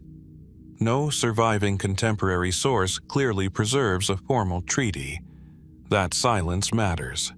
Perhaps an agreement existed but was recorded in documents that disappeared. Perhaps informal understandings gradually replaced open warfare. Or perhaps later generations constructed a single famous treaty to explain a broader period of diplomatic restraint. There is another possibility. The peace may have been less about friendship than about mutual recognition. Athens did not need to conquer Persia. Persia did not need to conquer Athens. Each could preserve its interests while accepting limits on direct confrontation. Such arrangements are rarely dramatic. They emerge through calculations, private messages, ambassadors, withdrawals, and decisions not to send armies into places where victory would cost more than it was worth. The silence itself can become historical evidence. Persian fleets ceased to play the same role in the Aegean. Athenian campaigns against Persian territory diminished. The two powers increasingly occupied separate strategic spheres. Yet, there was never a complete disappearance of tension. Persia remained interested in Greek politics. Athens remained capable of influencing the eastern Mediterranean. Diplomacy did not erase rivalry. It simply changed its form. And this is where the mystery becomes more intriguing. Could the apparent peace have been deliberate on both sides but never formally proclaimed? Imagine the negotiations without a surviving treaty. A Persian official receives an Athenian envoy. Terms are discussed. Neither side wishes to admit weakness. Promises are carefully worded. Certain fleets will not enter particular waters. Certain cities will be left alone. Neither empire announces defeat. The arrangement works. Years pass, the details disappear. Later, historians inherit only the consequences. Such a scenario would explain why the historical record feels strangely incomplete. There are also more speculative interpretations. Some have suggested that Persian rulers deliberately encouraged Greek divisions rather than confronting Athens directly. Instead of fighting the Athenian fleet, Persia could wait for tensions between Athens and Sparta to weaken Greek unity. This strategy would eventually become increasingly visible in later decades, when Persian money and diplomacy played a significant role in Greek conflicts. If such a policy had already begun earlier, peace with Athens may not have represented Persian weakness at all. It may have been strategic patience. Athens, too, had reasons to welcome the arrangement. A period of reduced Persian pressure allowed it to concentrate on its growing rivalry with Sparta and on consolidating its influence among its allies. the great eastern enemy could remain beyond the horizon, while Greek politics consumed the attention of the city. Yet, none of this proves that a formal peace existed. Perhaps there was no single moment when Athens and Persia agreed to stop fighting. Perhaps the confrontation simply became strategically irrelevant. That possibility is strangely unsettling because history often encourages us to imagine wars ending with signatures, ceremonies, and clear declarations. Reality can be quieter. A fleet stays in harbor, an army receives no orders, an ambassador returns home. A campaign is postponed until the reason for launching it disappears, and suddenly the war is over. The Aegean may have witnessed precisely such an ending. The old enemies did not become friends. They did not erase their ambitions. They simply discovered that coexistence could sometimes achieve what armies could not. Still, the missing treaty leaves one final uncertainty. Was the peace a carefully negotiated agreement whose original record has vanished? Or did later historians give a name to a gradual understanding that was never formally signed? Perhaps somewhere beneath an ancient administrative archive, a fragment once recorded the terms. Perhaps the agreement existed only in the memories of ambassadors and kings. Or perhaps Athens and Persia never truly made peace at all. Perhaps they merely stopped finding war useful. And that distinction, buried beneath centuries of silence, may be the real mystery. Not how two great powers ended their struggle, but whether they ever agreed that the struggle had ended in the first place.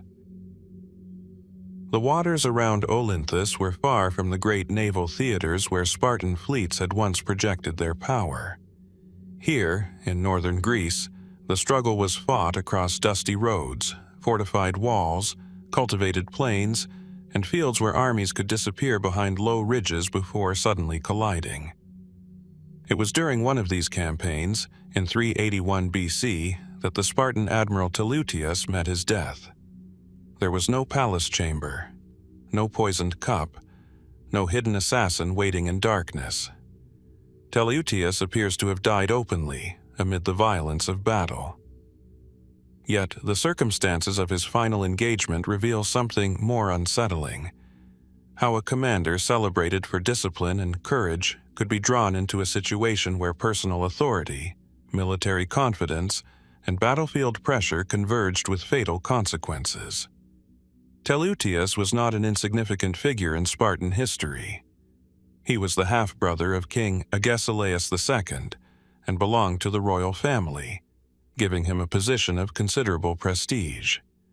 His reputation was built largely through naval commands, particularly during the Corinthian War, when Sparta was attempting to challenge Athenian influence across the Aegean.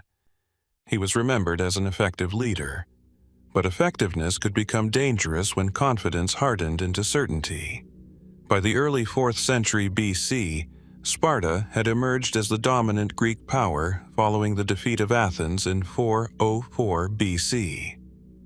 The victory transformed the balance of power, but it also created new enemies. Former allies became suspicious of Spartan ambitions, while cities that had once welcomed Spartan intervention increasingly resisted it. Olynthus became one of the most important problems. The city stood at the center of the Chalcidian League, a powerful federation in northern Greece. Sparta viewed the League's growing influence as a threat and demanded that it be dissolved. The Olynthians refused. Spartan armies were therefore sent north. Teleutias eventually received command of the campaign. His earlier successes gave him prestige, and the scale of the force under his authority suggested that Sparta expected a decisive result. Instead, the expedition began to unravel. The details preserved by Xenophon are particularly valuable because they allow us to see Teleutias not simply as a name attached to a battlefield, but as a commander making decisions under pressure. When Teleutias arrived near Olynthus, his army was confronted by difficult terrain and a determined enemy. The Olynthians were not helpless. Their cavalry was effective, and their forces understood the surrounding landscape. Teleutias reportedly ordered his troops to advance toward the city. The operation went badly. His forces encountered resistance, and the situation became increasingly unstable. Xenophon's account emphasizes the behavior of Teleutias himself, describing a commander whose anger toward his troops and allies became increasingly visible. This detail matters. Ancient warfare was not simply a contest between armies. Commanders had to maintain discipline among men who were frightened, exhausted, or uncertain. A general who lost control of his temper could transform a manageable problem into a catastrophe. Teleutias appears to have become increasingly frustrated. At one point, his forces were confronted by enemy cavalry. Rather than maintaining a cautious position, he ordered a response that exposed parts of his army to attack. The result was disastrous. The Spartan troops were pushed into disorder, and then Teleutias himself entered the fighting. According to Xenophon, he was killed while attempting to confront the enemy. The death was sudden. A commander who had spent years directing fleets and armies was suddenly removed from the battlefield, leaving his troops without the figure around whom their authority had been organized. The army suffered further losses. Olynthus remained unconquered. The mystery, therefore, is not really whether Teleutias was murdered. The surviving evidence strongly points toward death in battle. The more intriguing question is why such an experienced commander allowed the engagement to reach that point. Was his death the consequence of an ordinary tactical error, or did something deeper influence his decisions? Xenophon provides one possible clue through his description of Teleutias' character. The admiral had a reputation for commanding loyalty. His soldiers admired him, and he could inspire personal devotion. Yet, the same authority could encourage a dangerous degree of confidence. A commander accustomed to obedience might underestimate the ability of an opponent to resist. Perhaps Teleutias believed the Olynthians were already close to defeat. Perhaps he expected his reputation to intimidate them. Perhaps the Spartan leadership had placed such pressure upon him that retreat or caution seemed politically unacceptable. These possibilities cannot be proven, but they reveal the larger problem facing Sparta. The kingdom had become accustomed to victory. After the defeat of Athens, Spartan commanders operated in a political environment where failure carried a different weight. Sparta was no longer fighting merely for survival. It was attempting to enforce a system of influence across Greece. Every unsuccessful campaign therefore threatened its prestige. Teleutias may have been fighting not only Olynthus, but the expectations of Sparta itself. There is also an important geographical dimension. Northern Greece was not an easy environment for a distant power to control. The Chalcidian League possessed local knowledge, cavalry, fortified settlements, and political cohesion. Spartan forces had to operate far from the Peloponnese, relying upon communications and supplies that could be disrupted. An army accustomed to disciplined hoplite warfare could still be vulnerable when operating in unfamiliar conditions. Perhaps Teleutias understood these difficulties. Perhaps he underestimated them. The surviving account does not allow us to enter his mind. And Xenophon, despite providing considerable detail, was not an impartial modern observer reconstructing events from multiple archives. He wrote within a Greek world shaped by Spartan power and its eventual decline. His portrayal of commanders carries moral dimensions. Military success can appear as evidence of virtue. Failure can become evidence of character flaws. Teleutias' death fits that pattern. A capable commander becomes angry. His judgment deteriorates, his army suffers. He personally enters the struggle. Then he falls. It is an almost literary sequence, but real battles are rarely so orderly. The precise moment of his death remains obscure. We do not know exactly who struck him, what weapon caused the fatal wound, or whether he understood that the battle had already become irretrievable. Those details disappeared with the soldiers who witnessed them. Could there have been a deliberate attempt to kill him? In any battlefield, enemy commanders were valuable targets. Killing the opposing leader could shatter morale and disrupt command. The Olynthians therefore had every reason to seize an opportunity if Teleutias exposed himself. Yet, there is no reliable evidence of a planned assassination. The simplest explanation remains the strongest. Teleutias was killed during combat after becoming personally involved in an increasingly chaotic engagement. Still, the circumstances invite another kind of speculation. Was Teleutias' death partly caused by the culture of Spartan command itself? Spartan society celebrated courage, endurance, and refusal to retreat. A commander who hesitated could be judged harshly. Personal bravery was not merely admirable. It was tied to the expectations placed upon military leaders. Teleutias may therefore have faced a terrible contradiction.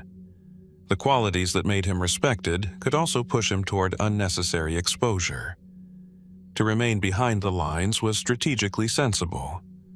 To advance personally was heroic. On a battlefield, the difference between the two can be measured in seconds. His death had immediate consequences. Spartan forces suffered a serious setback, and the campaign against Olynthus continued under other commanders.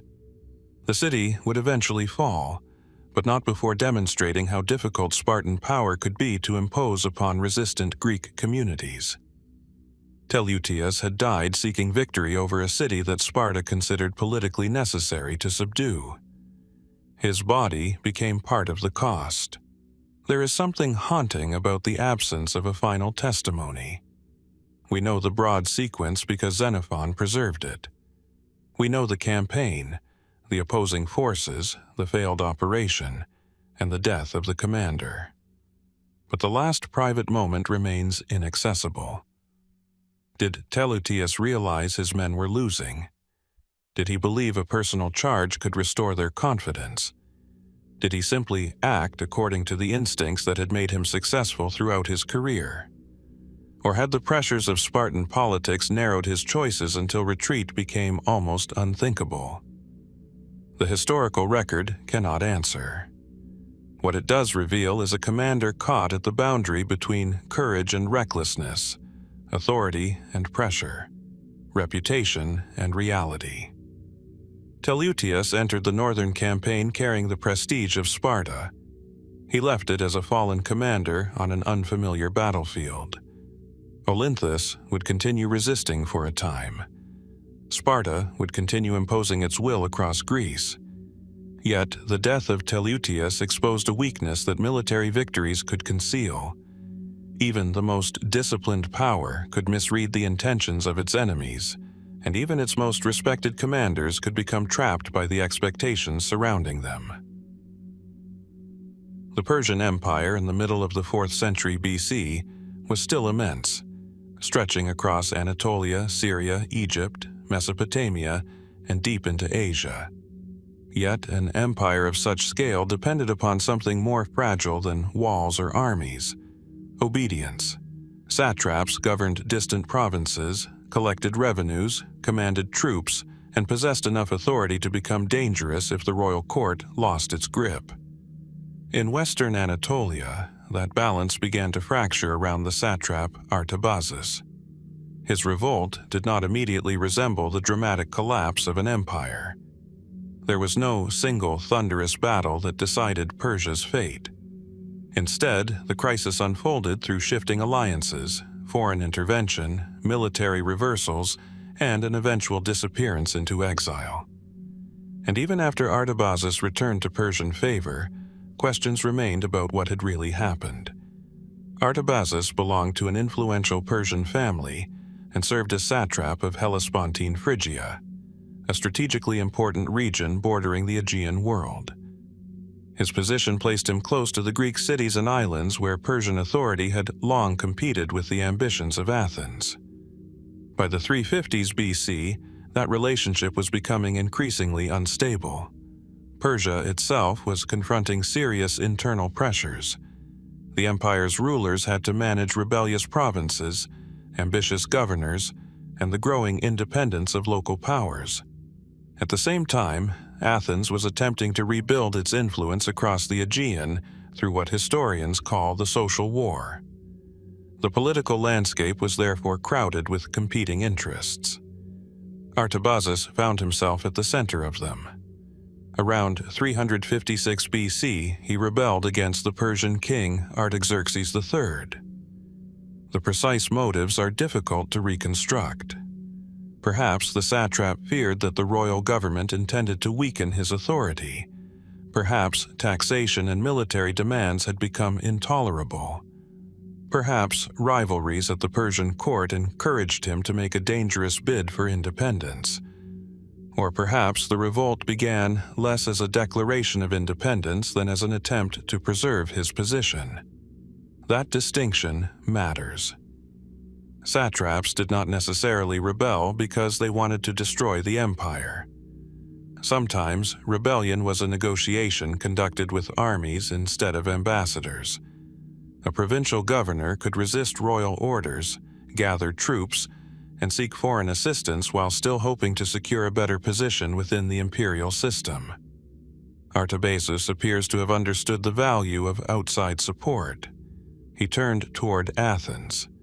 Athens had its own reasons for becoming involved.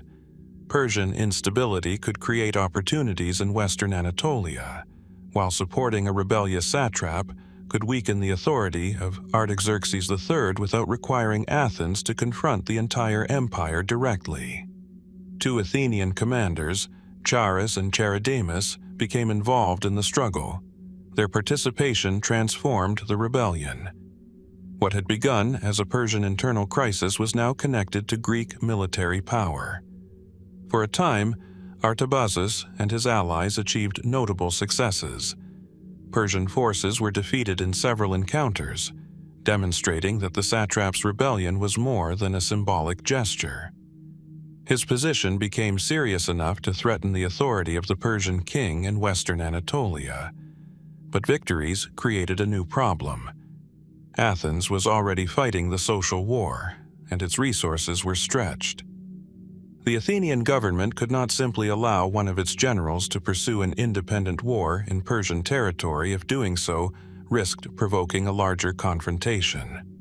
According to the surviving tradition, Persian diplomatic pressure played a major role.